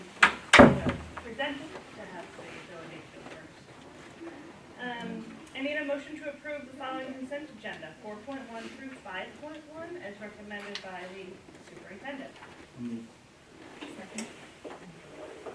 Any discussion on the treasurer's report, consideration of claims, transportation report, or cafeteria report, or the policies?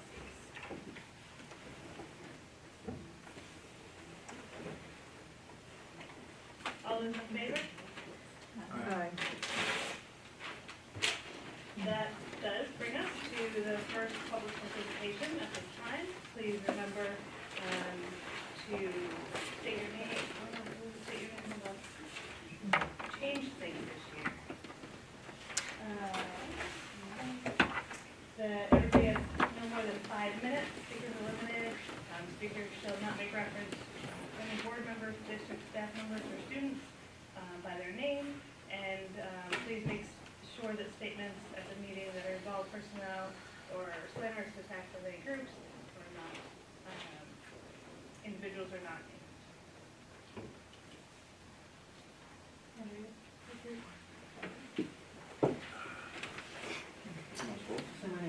Kind of faded off. Yeah, I don't think it's part of it anymore. Barney Robel.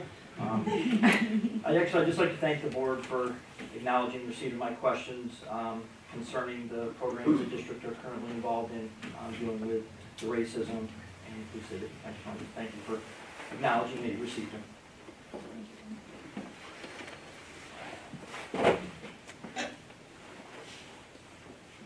So thank you for the opportunity to speak to the board this evening. My name is Tiffany Ty, and I'm the mother of 2 students at HCS.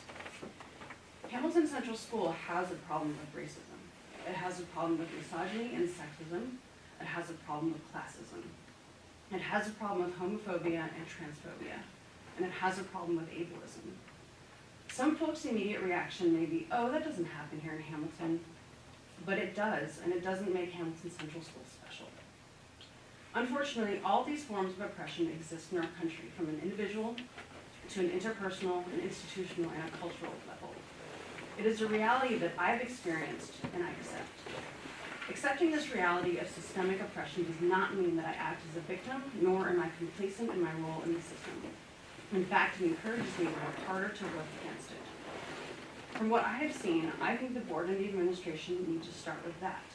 Admit that there are huge systemic problems and that we have a long way to go.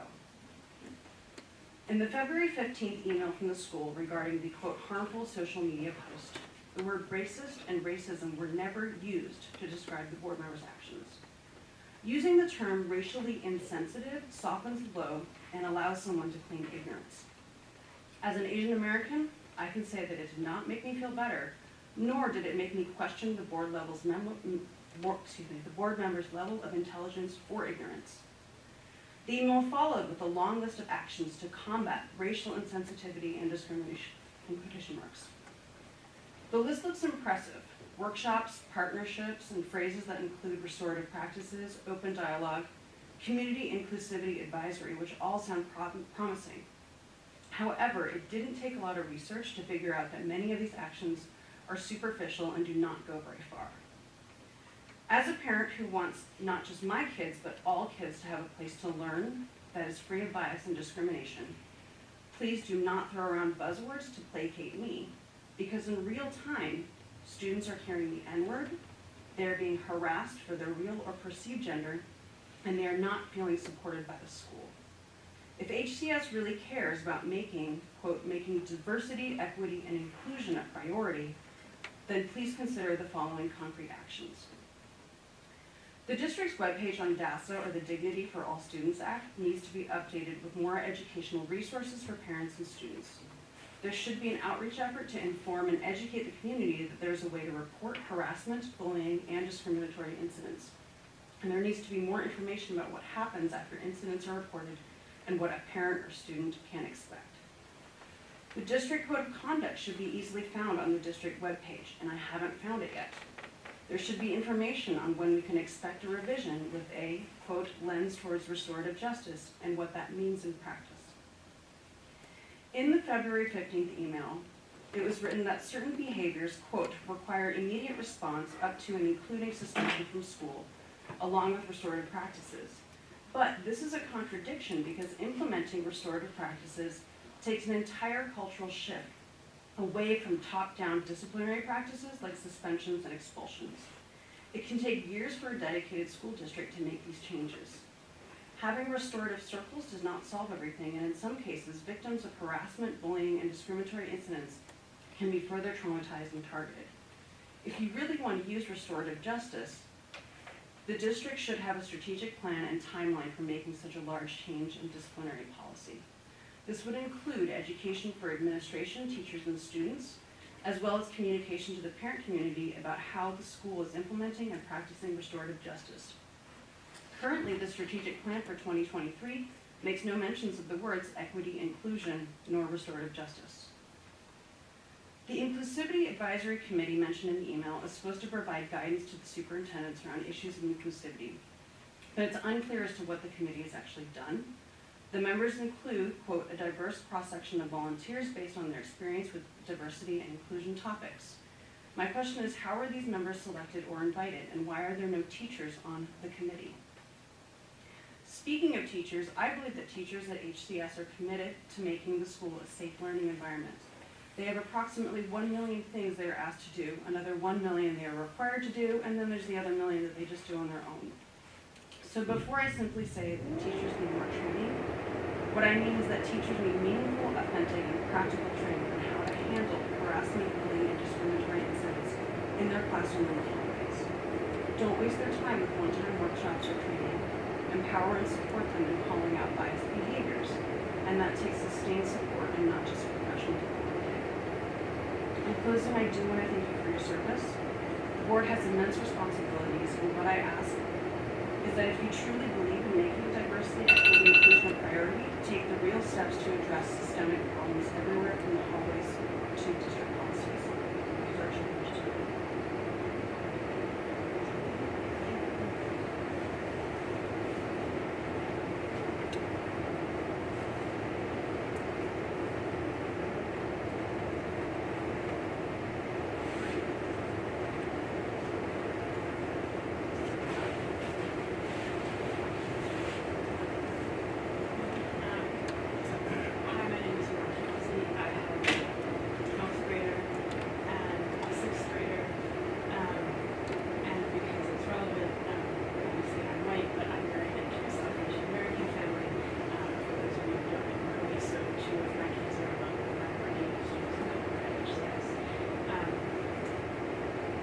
Appreciated you sharing, you were sharing, I think, the members, complicated of more specifics. I just want to share, I guess, a little bit of thinking.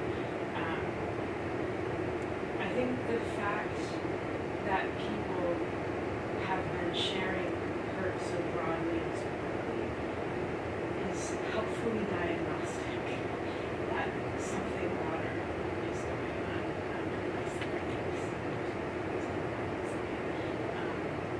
And I think that needs some attention, quite apart from the individual incident and the helpful apology. This is really complicated, but the dedicated adults who work in this building every day are not, as a group, as diverse along various dimensions as the kids that they serve or the community from which those kids are drawn. And people don't know what they don't know, and they don't casually bump into one another in various ways that are going to give them casual abilities to learn what they don't know that they don't know. And so just sort of like quick anecdotes about like my daughter in 3rd grade in the lunchroom getting into a fight when the kids at the table just didn't believe her that there were religions other than Judaism and Christianity. Or in high school, a teacher who is no longer employed by the district, so I feel like it's okay, I'm not naming names, but just to tell the incident, who, apropos of nothing, shared that an Indian student of hers had killed himself, and that in her experience that was very common for Indian Americans struggling with the pressures of arranged marriage. So like, there's a lot. And I just want to say that I think there's a pattern that I don't want repeated in this case, which is that HCS will point to something that it has that could solve a problem, and then sort of assume that it is solving a problem, and it's not listening when people are saying that the problem isn't being solved. And I'm actually going to use a curricular example, and my oldest is in 6th grade, so this may have nothing to do with elementary school as it currently is. But for years and years, parents were saying about the elementary curriculum that it's great if your kid happens to be right in the dead center for where the curriculum is aiming at any topic. But if your kid is struggling at all, or is bored to tears at all, it's really, really problematic. And parents went and talked and asked. And almost we kept hearing that the individual workshop model will be so great for handling this. Maybe it would be, it could be, but it wasn't. And so we kept saying, but it's not working, it's not working, it's not working, and nothing changed. And so I hear how maybe peer-to-peer restorative justice circles properly implemented maybe could help. Certain types of maintaining your antenna around certain things around racial justice could help. But just because you have a structure that could help doesn't mean it is helping. And so that means it's crucial that you're listening when people are saying, here's what we're observing on the ground and what we're seeing. And what is not changing, what is not helping, to just consistently be gathering facts and not just point to something that might help, or could help, or would help, if a lot of people are telling you it's not. So thank you for your time.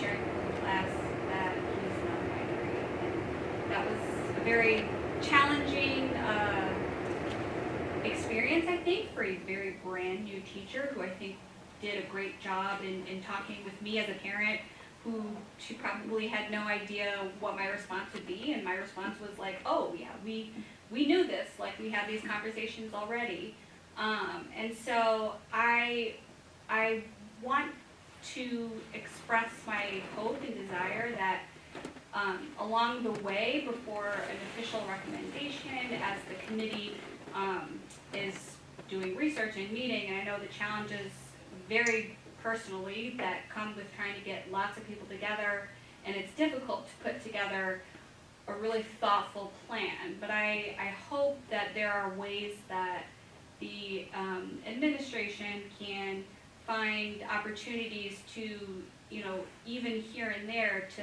share with teachers and provide guidance on simple things like it's Valentine's Day, so perhaps we shouldn't separate a Valentine list based on gender. Like, I think those are not like monumental suggestions. I think those are simple things that many folks could think are not really difficult recommendations to make. So that it could make, me as a parent who's trying to help my kid put together Valentines for classmates, to like not make a huge deal about whether or not it's supposed to be this color or that color, and what does that mean for, his experience receiving these things. So I appreciate the thought and wanting to take time in putting together a really great plan and recommendation. I also acknowledge the challenges that these folks on the committee have, other things they do, they have careers, they have families, and it's a lot of effort to get people together to pull all that in place. But I imagine, just from my own personal experience working, that there are probably pockets of employees, teachers and others at the school, who are already doing these things themselves, but maybe don't know, and they're probably sharing these sort of information tidbits with their peers, and are doing it sort of on the ground themselves to help support students, but I think it would say a lot if the administration could maybe reach out to teachers or ask for people who are already doing those sort of under the wraps, on their own, how to support the students. And then come together sort of collectively and say, people are doing it, so we can share information and help, and then sort of do it organically for those who already have those practices on their own. So that's all I wanted to say.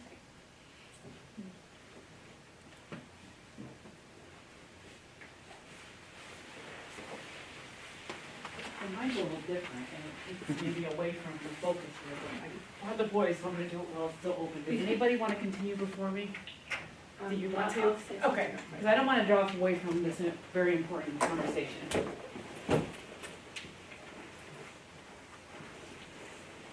I'm Rosie Birnbach. I want to say that I appreciate the opportunity to bring this up at the board meeting. I have 3 kids, one in high school, one in middle school, and one in elementary school. And I get the impression, and I think this was touched on by various people, that teachers that are in these situations where they see something that reads as racist to them don't necessarily feel comfortable knowing that they're supported by the administration in how to handle it. I think that there can be definite, clear communication to the teachers and training to the teachers on what is their role, what they can do, and conversely, in their classroom situations with making students feel comfortable and welcomed, I think that needs to be clearly communicated too, that they'll be supported by the administration, by the Board of Education. I feel like that there's, in the lack of knowledge, they're choosing to err on the side of being quiet, and I think that a lot of them aren't really comfortable with being quiet, but it's their jobs. They don't want to risk their jobs. I think that's a really scary place for them to be, to put themselves out there. And I think the superintendent from BOCES, I don't remember his name, but yes, he mentioned that the Board of Regents Commissioner is focused on DEI. And I think that, we want to be on the forefront of adopting programs and support for our school, for the staff, for the students on that front. We don't want to be lagging. We want to be out there and making a difference in people's lives.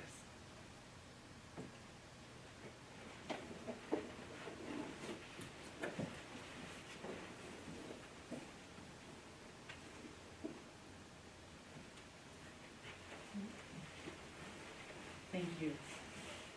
I enjoy being able to hear everything tonight and share and work with my sons. Mine's a little different focus. Mine is just, we said we would come back and let you all know how Joe did at the end of his season, and so we wanted to come in and officially thank you all. I wrote up a very small, short thing to say thank you. We are so very appreciative of the time and efforts that Hamilton Central Schools put forth to allow and foster an amazing experience for our son. I hear I'm not supposed to say names, so that guy over there. Words cannot express the many ways the opportunity to run indoor track has impacted his life. Because of your kindness and efforts, he was able to connect with year-round running, which has always been his goal. He was pushed to learn and read about how to grow in his chosen sport. Thanks to his distance coach, he finally understands, designs, and implements research-based training. He has widened his running community and is passionate about running and is excited about his future. Joe approached us with his goals that he developed. I really keep your kids. All right. That he developed for the spring season before his indoor season even finished, and included his long-term thinking for his senior year and beyond. He was invited back for indoor track next year at Waterville and is looking forward to get a chance to compete for Hamilton again. Our family has set aside a donation for Hamilton Sports Boosters to thank you for fostering Joe's growth and development as an athlete. Joe and Matt have both taken their recovery and are currently finishing their phase 1 build back. They're ready to hit it again for Hamilton Central Schools, and they are looking forward to the spring. So go Emerald Knights, and thank you for believing in him. We appreciate it a lot. So sorry to detract from the conversation. Thank you. I just want to say I've had an amazing opportunity. It's been so much fun. I'm looking forward to having the same opportunity next year, and I'm looking forward to the outdoor draft. The spring coming up this Monday. So thank you. And won the sectional championship. Yes. Thank you. Thank you, everyone. Thank you.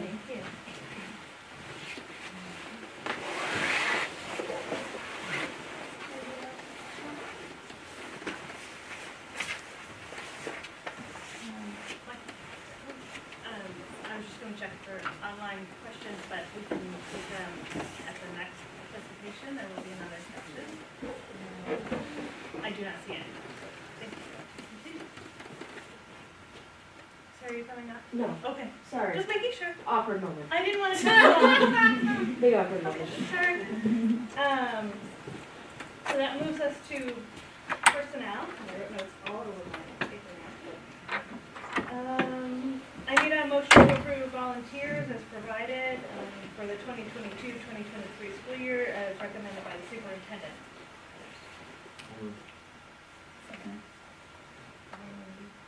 Discussion would be an executive session. All those in favor? I need a motion to approve Bradley Holcomb to the substitute list as recommended by the administrative team and superintendent. Discussion would be an executive session. All those in favor? I need a motion to approve the recommendations of the committees on special education and preschool special education. Discussion would be an executive session. All those in favor? I need a motion to approve, a motion to adopt, sorry, the 2023-2024 school calendar as recommended by the superintendent. Second. Any discussion? We have more wiggle room on snow days. We do, there's 5. That was my question. There's 5 built into this calendar. I was actually just looking for that stuff. All those in favor? And I need a motion to accept the following monetary donations with sincere appreciation and to increase the budget by these amounts as recommended by the business manager and superintendent. The sports boosters, First Baptist Church, Beacons, and Emerald Foundation. Second. Any discussion? All those in favor? I need a motion to approve Hamilton's participation in the following combined sports programs as recommended by the athletic director and superintendent. Modified track with Morrisville Eaton for spring 2023. Varsity field hockey with Morrisville Eaton for fall 2023. There will be 2 to 3 students. I know, I took it away. One question. One question, I beat you to it. 2 to 3 students for modified track and 1 for For field field hockey. hockey. With Morrisville Eaton, sorry. They're both Morrisville. Other questions? I saw it written here, I thought it was my computer. All those in favor? I need a motion to approve the resolution authorizing the partial settlement of the vacating location as provided. Discussion. Recommended? This is recommended, yes.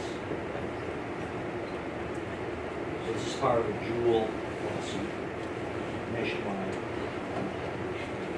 They finally settled, and there's our allotment was stated in the authorization.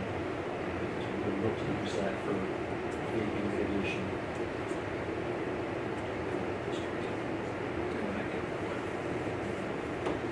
Sensors in the bathrooms. We're going there? Maybe. Maybe. How many years We're ago? looking How many at years it. ago did we look at that?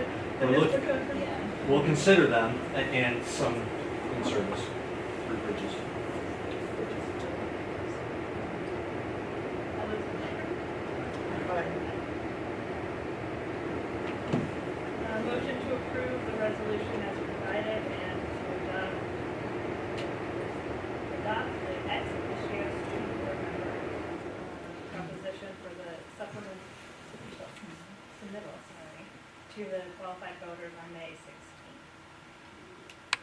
I'll move. Second. Discussion?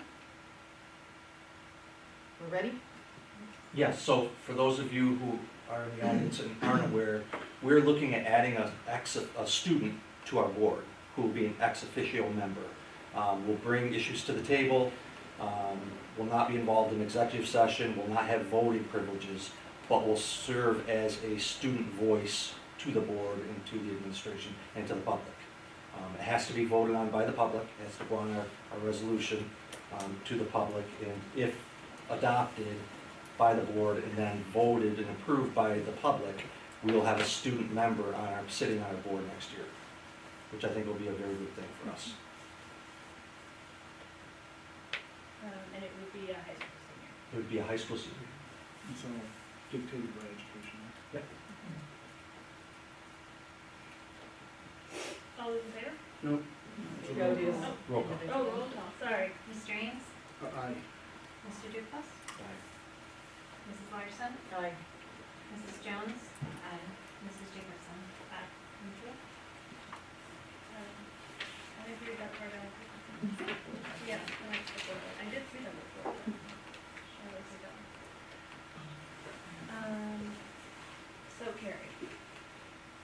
Here. A motion to approve the resolution as provided and to adopt the following school bus proposition for submittal to the qualified voters on May 16th, 2023.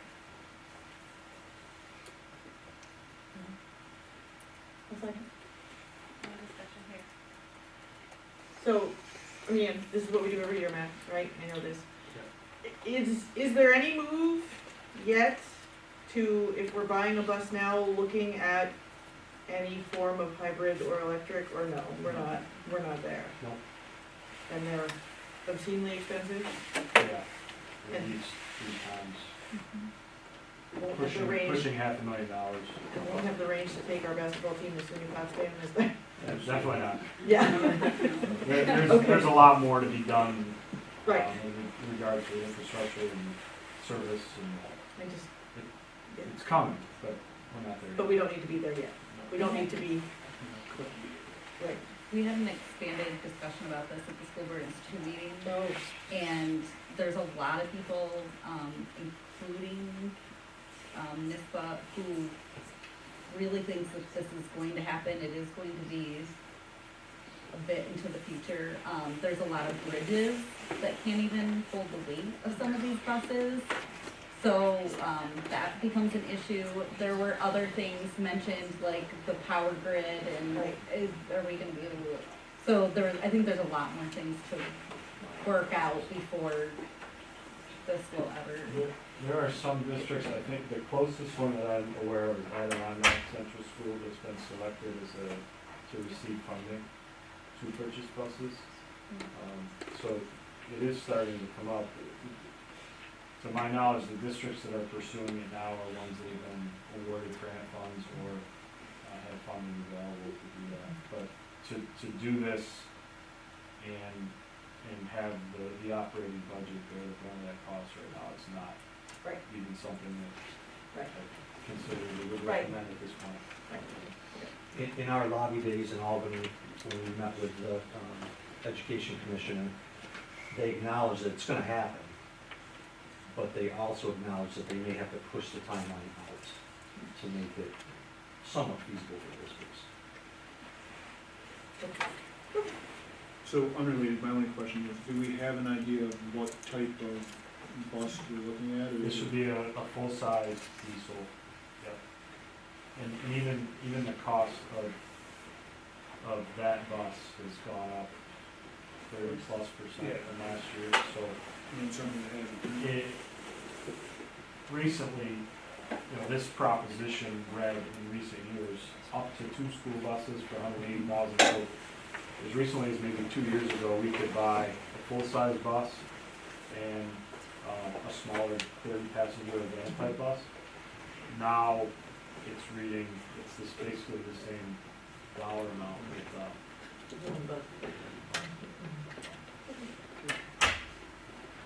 and I know how to clear out a room, huh? It was the thing about the Usually it's the bridges. budget. Bridges, that's what it We was. lost my bridges there. The approval That of was this Jen, not me. will be done Sorry. through roll call. Mr. Ames? Aye. Mr. Dupas? Aye. Mrs. Larson? Aye. Mrs. Jones? Mrs. Jacobson? Aye. Thank you. Proposition. The last one is a motion to accept the following request from the Hamilton Public Library to submit their proposition for inclusion on the district ballot for submittal for qualified voters on May 16th, 2023. Any discussion here? Just Matt, do you want to explain how this works? We basically collect tax on behalf of them. It's not a tax that we are issuing, Correct, we are collecting it on their behalf through our tax which levy. is a legal requirement. Correct. And I believe that this, had they not submitted a proposition for this year, we would continue to collect We would fall back. the amount that was levied last year. This is a completely new amount. The reason you have these items on this agenda, I believe it's our local board policy, requires any of these propositions to be submitted 60 days prior to the vote. So we were right in the ballpark of that time, so that's why these are on here for this meeting. I don't know if that exists with all school districts, so you might not see this until April in other districts, but we do have a local requirement for 60 days. Does that order us for anybody? No. This also will be through roll call. Mr. Ames? Aye. Mr. Dupas? Aye. Mrs. Larson? Aye. Mrs. Jones? Aye. Mrs. Jacobson? Aye. Thank you. Okay. Brings us to 7.1. I need a motion to approve the legal notice for the budget hearing, budget vote, and election on May 16th, 2023, and to authorize the district clerk to make any technical changes as legally obligated. Move. Second. Discussion? All those in favor? Aye. I just want to thank Jody for her hard work on this. This is something coming into a new district, it's something that she's familiar with from her prior role, but coming into a new district, and I think it's been helpful for Bill and I to go through this again and do it with Jody. So, big thank you to Jody for all her hard work. Thanks. Thank you. So we have information correspondence all submitted to us. So that I'll just walk down slowly. SEL and family engagement report. Thanks for the hard work, guys. Athletic report. I got one question. Mhm. Can we go to you? Hot topic lately, especially section 3 is behavior at sporting events. How's that going recently? Very well here. Yeah. Yeah. Well, like with section 3 in general, did I see something in the news about the basketball tournament? There's something going on? At our basketball? No. But just, all right. No. But they're continuing to work to, Yeah, the games at OCC were very well monitored. They had a lot of staff there. They kept the student section separate, but okay, they tried tried to best. their best, but they're good. It was fine. No issues. I'd just like to say congratulations to the varsity teams. They've both been excellent in representing us, and we've been through the sectional process, and Really they well. should be very proud of themselves. Yeah. Next up, administrator's report. Any specific questions?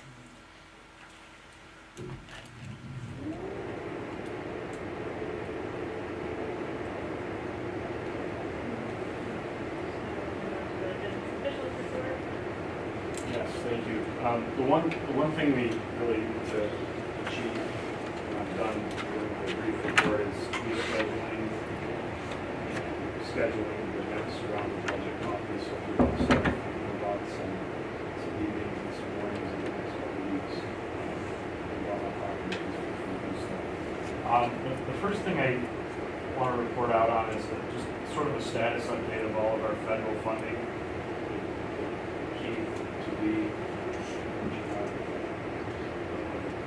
pandemic, and that's alphabet soup. It's the S of the year in our funding. If you recall, really from March of 2020 through September of 2025, there is roughly $1.1 billion. A couple of those projects have been finalized and completed, and we expect to submit final cost reports. I've talked about at length how important this is to keep the balanced budget and keep the program intact as we move forward, and how difficult it's going to be after next year to figure out ways to maintain the program that we've been able to have. The other thing that's starting this spring is the state is starting to do best buys of all these federal areas. We're in Group D, which we were supposed to be in May. Group A was in January. They're just starting to get into Group A, so I don't know when we're going to eventually get audited, but we all talk. I know that Adirondack actually there's a 76-page PDF of questions that they answer back to questions. So I've already warned our team as far as what they can expect. Question to provide. The good news is, looking back at our plan, we really sort of helped serve and are still putting resources where we said we were going to. I've had to do a couple budget amendments because of monies having to be spent out of different buckets.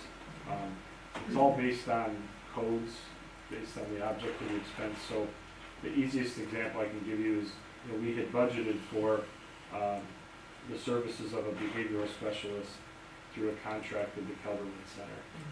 And that no longer became realistic, so we ended up hiring a behavioral specialist. So we're using the same funds for the same purpose, but instead of a contractual code where we contract with an outside agency, it has to be shifted quickly. We're in good shape, but I just wanted to update you on that and then sort of segue into the budget. Again, we are in good shape, at least through next year, in large part because of all these federal funds. Next year, it may be a different story as these funds become exhausted. One of the things that I've noticed, when I have sort of a rough draft of a budget that's done, there are many key expense lines that we have to use zero-based budgeting, where we have to start at zero and add up actual expenditures that we're not ready for yet. But when plugging in an estimate of a percentage or a dollar amount increase, what we're seeing this year is sort of a linear relationship between the revenues and the expenses of a more typical year historically, of roughly about a 4% increase across the board in all areas. If you look at the BOCES admin budget, their program budgets, everything's kind of in that 3 to 5% range of increase. March 1st, we did submit our tax levy calculation for next year. And our allowable tax levy increase is 3.98%. We submitted that. A big part of that is the new debt service that's coming out with that. But with that comes an increase in the state sort of offset that. So I would say roughly 1% of the tax levy increase is attributed to the next year project, and then the rest of the operating budget, roughly 2 to 3% range, and then the rest of the tax base. On the expense side of things, roughly 1.25% increase in our debt service, which if we think back to 2018, we sold this capital project. That's right line with what we said we were going to do. The pay this project, so it wasn't one big hit for the tax levy. So we have not set our health insurance premium increase yet for next year. That's a huge piece of the budget.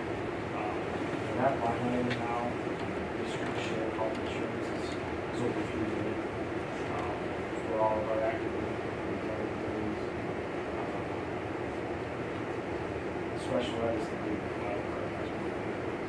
Kevin, Mark, and Heather, their teams are going through annual evaluations, student placements, and that's going that could have an effect on the budget. Like I said, I put in some estimates, but about going through these zero budgeting exercises, zero based where we get to the actual expense. So really, right now, I'm confident in saying I think we're in good shape. I think looking at that tax levy increase of 3.98%, there might be a need to exceed that while maintaining all of our current program staff. We are not anticipating any retirements, so those savings or opportunity for creativity to go through attrition, but everything's on the table at this point. So it's really a pretty positive outlook. I talked about the executive budget proposal last month. I don't expect to see a ton of big changes between the executive proposal and the other that's being adopted as far as the school next year. So that's sort of where we're at. As far as our public meetings now, we have our April meeting is later. That's when the budget will be adopted. So really, I think it'd be appropriate to have probably multiple budget focused meetings, talkies, whatever you want to call it, between now and when we all get back together and adopt the budget. So those are obviously the public meetings where we will publicize them. So that said, if there's any questions, I can certainly address those now. I can. Hopefully, we'll get public meetings in. That's a big difference.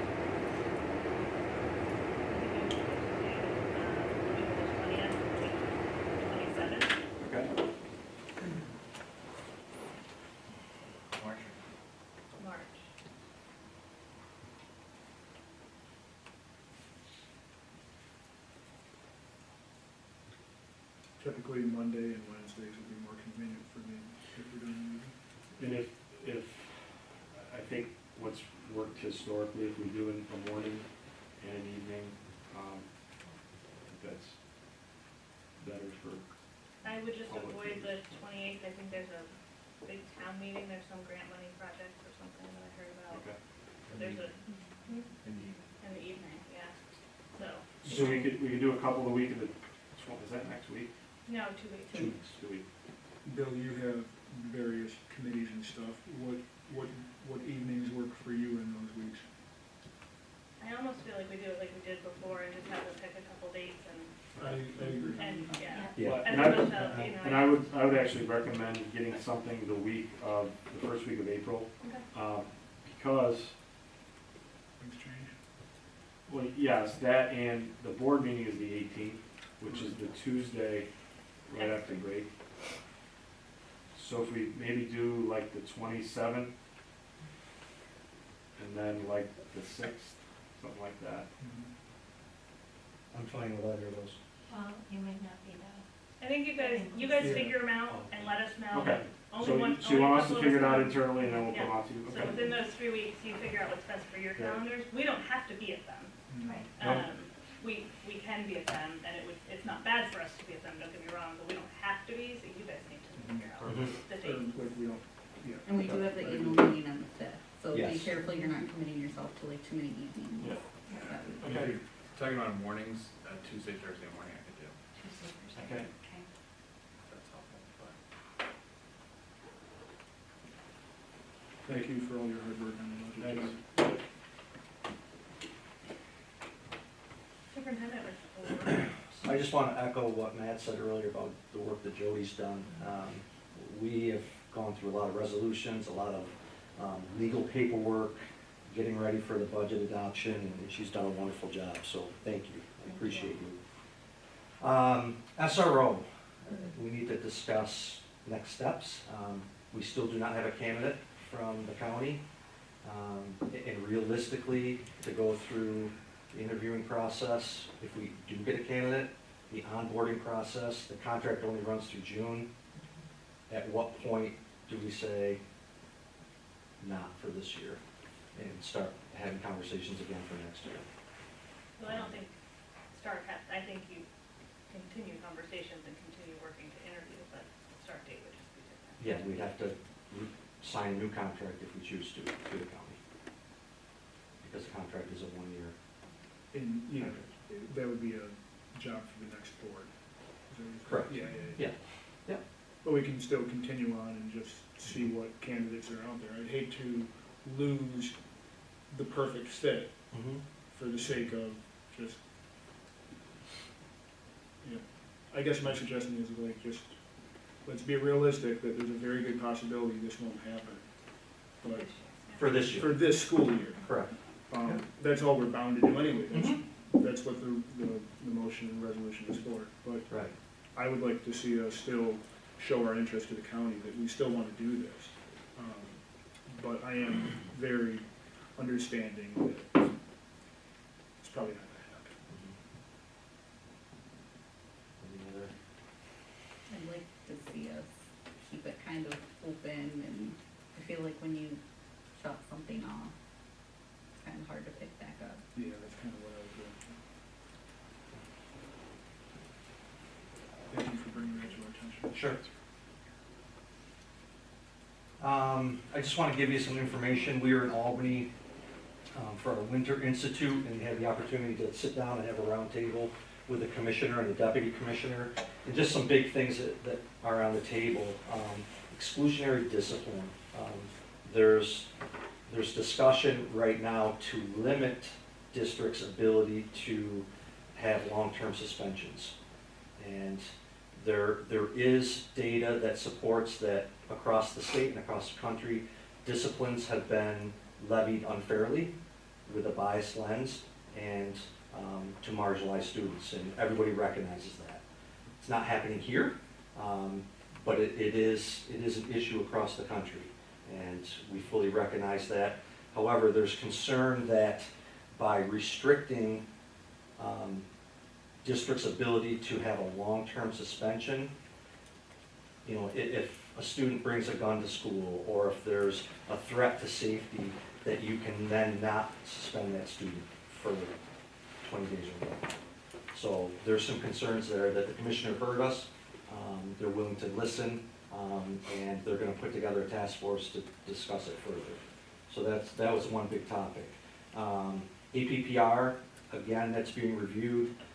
They did recognize and publicly state that the intent of the original APPR is not what's being realized in districts.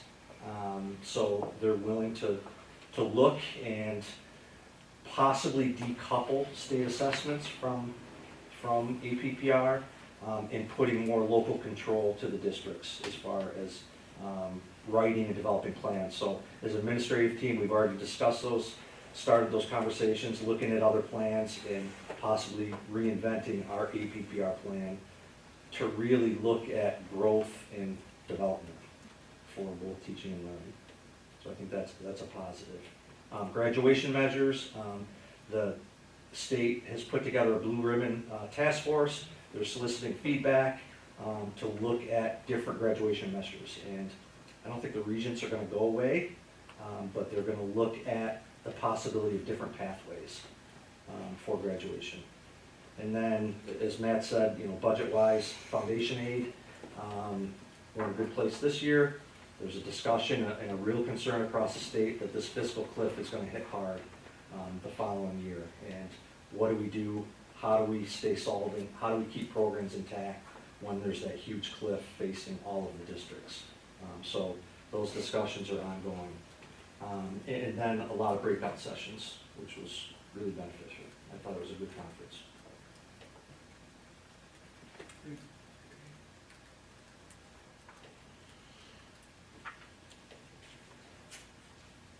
Any questions? Good.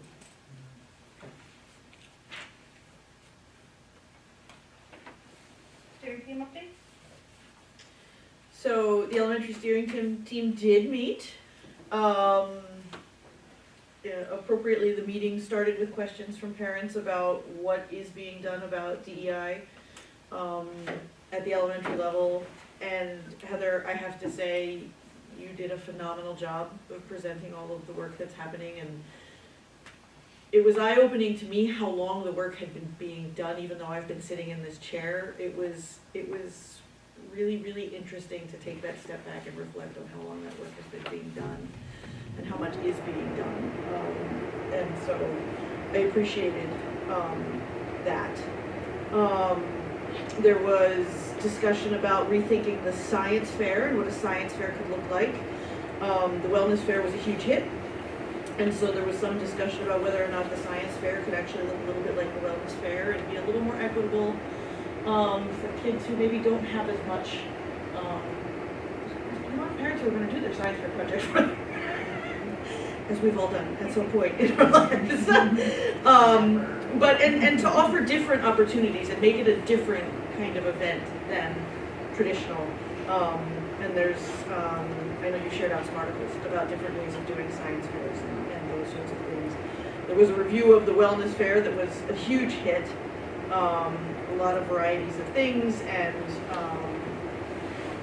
students were able to move through different stations and try out everything. And then also a significant discussion of the code of conduct, including, we actually did discuss, and I have failed at bringing it back to you until this moment, how hard it is to find it on the website. It's in policy. It's not on, when you search for the code of conduct on the website, there was, I think we found one spot where there was a link, but the link didn't actually go anywhere. It's in policy. I had to go into the policy manual, and that's where I found it. And so that was one thing we spent time talking about, was just how hard it was to find it. And I apologize for not bringing that back too soon, but that's why we do these reports in too.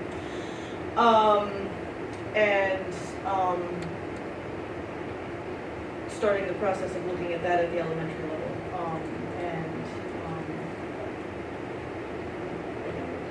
Restorative practices and how much you're using that already, actually, every day, which is amazing. So, yeah, does that do a fair job of covering everything? I think those were major topics, at least that's what my notes show. Major topics. Just going to the not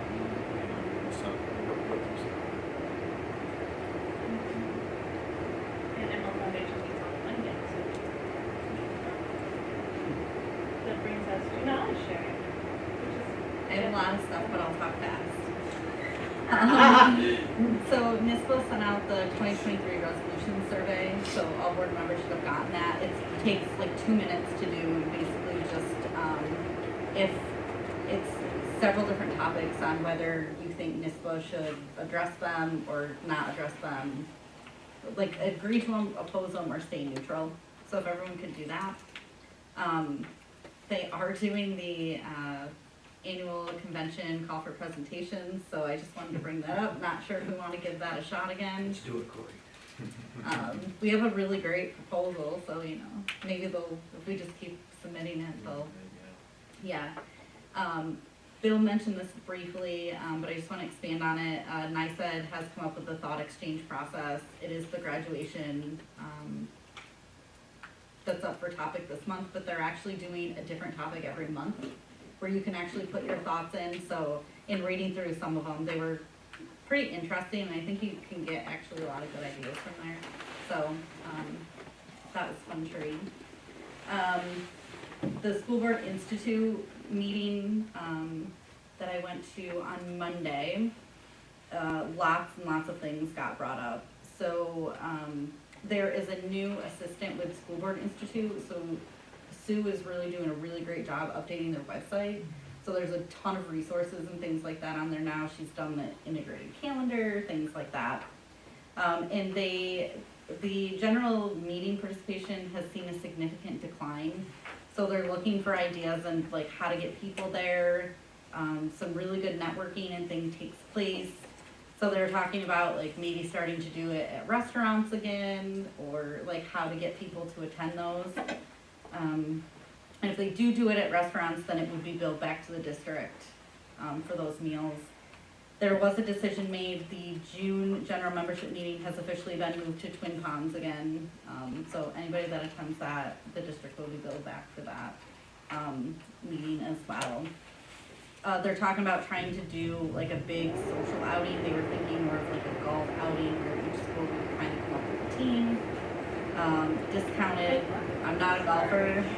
They're talking, so I guess there was a past board member named Bud, from Waterville, and they do like a yearly thing to remember him at Barker Brook.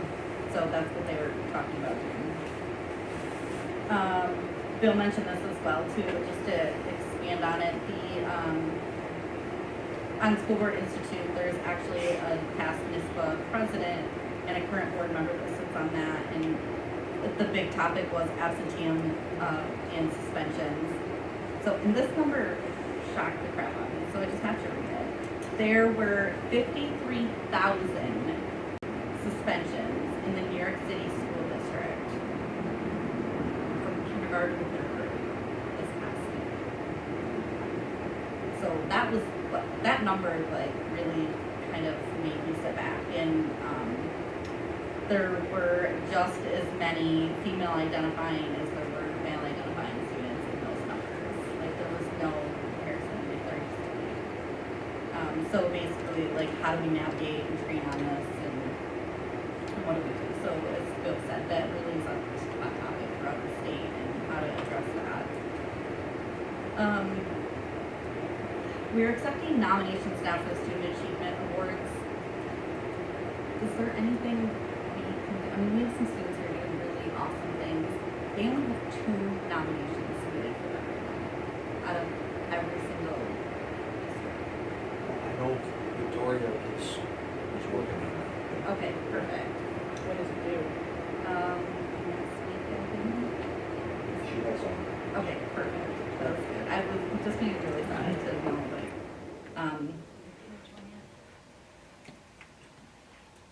the NISBA convention has officially been set for Buffalo. There were comments made that Rochester and Syracuse are 2 cities that are pretty much off the table for future conventions, at least for quite a long time. I guess there were some issues with like shuttling and setup and some hotel stuff, and so there was I guess a ton of issues with that, and people just really weren't happy. There will be a dues increase this year for NISPA. The average will be about $240 a year now. So that was the thing. They talked about a lot of like team sharing. So I guess New York Mills and Notre Dame have officially merged like a lot of their athletic teams, and then O&D Young and Richfield Springs. A lot of schools, unfortunately we're not one, are dealing with this mascot issue. It's becoming a really big thing that's taking up a lot of time. It was announced that New York Mills lost their funding on their 3rd gym. So Beekman, they won't have any funding for it anymore. I guess they had some audit and it was discovered that they had 3 gyms, and for their student enrollment, that wasn't acceptable to the state. So I know like a lot of our games are in Beekman, but they're having issues because there's not enough seating in their other gyms. So just something to mention with that. And then they did release the calendar for 2023-2024. So if there's any topics we want to hear about, there are a few like to be determined things. They are talking about doing like social emotion learning and learning loss. They were talking about the electric buses, but since they thought maybe they'd push that back a little bit till we had any further guidance. On November 9th, we have time with Commissioner Rosa. It will be on Zoom. But so that there's more of a 2-way communication, they want to target it to like 5 or 6 topics that they can give her in advance. So again, if we have any ideas for things that we would like to address on that, that's open. And then they officially changed the new Board of Education member training. So the first part of it will be in person, but all the financial stuff is now gonna be on Zoom. So trying to accommodate better on that. And then I have to do a shameless plug, for Big Fish this weekend. These kids have overcome so many obstacles and barriers, and they've really just been trying so hard. So the shows have been moved. The Friday show is moved. So there's a show Saturday, 1 at 7, 1 at 1 and 1 at 7, and then Sunday at 2. So please, let's come out and support these kids. And I think that's it. Okay, that was a lot, thank you. That was a lot. And I think it's very nice that the musical was moved to accommodate, and so that the kids could do everything. One of the leagues is. Well, I thought, basketball. Yeah. but it's still nice that they didn't just say no, that's okay, so. Right. It's also another one of those moments that shows, that we enjoy that our children do multiple different things at once. Board election and vote update. Oh, yeah, never mind. We all got this email from NISBA. There are some micro trainings that include 2 about DEI. We'll be able to see those during a pilot program, so they are They're pretty good. worth your time. Done. So I don't know about the other 2, but those ones. I did the DEI ones, I haven't done the other ones. They're pretty good.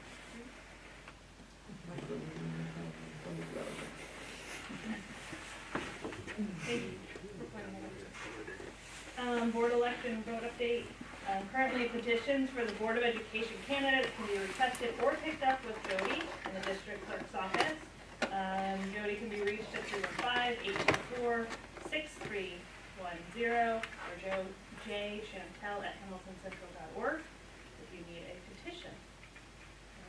March 28th is how to become a school board member candidate, what you need to know. If you're interested, Jody can get you that information for that workshop. And April 17th, petitions for the Board of Education candidates are due by 5 p.m. to be handed in the district office to Jody. Those are our updates for that. And it opens the floor again for community participation. I read the rules in the beginning, not very well, but I read them then. And then too tired to speak. But then again, I'm just going to say, please remember what I said before, and come on up to the podium.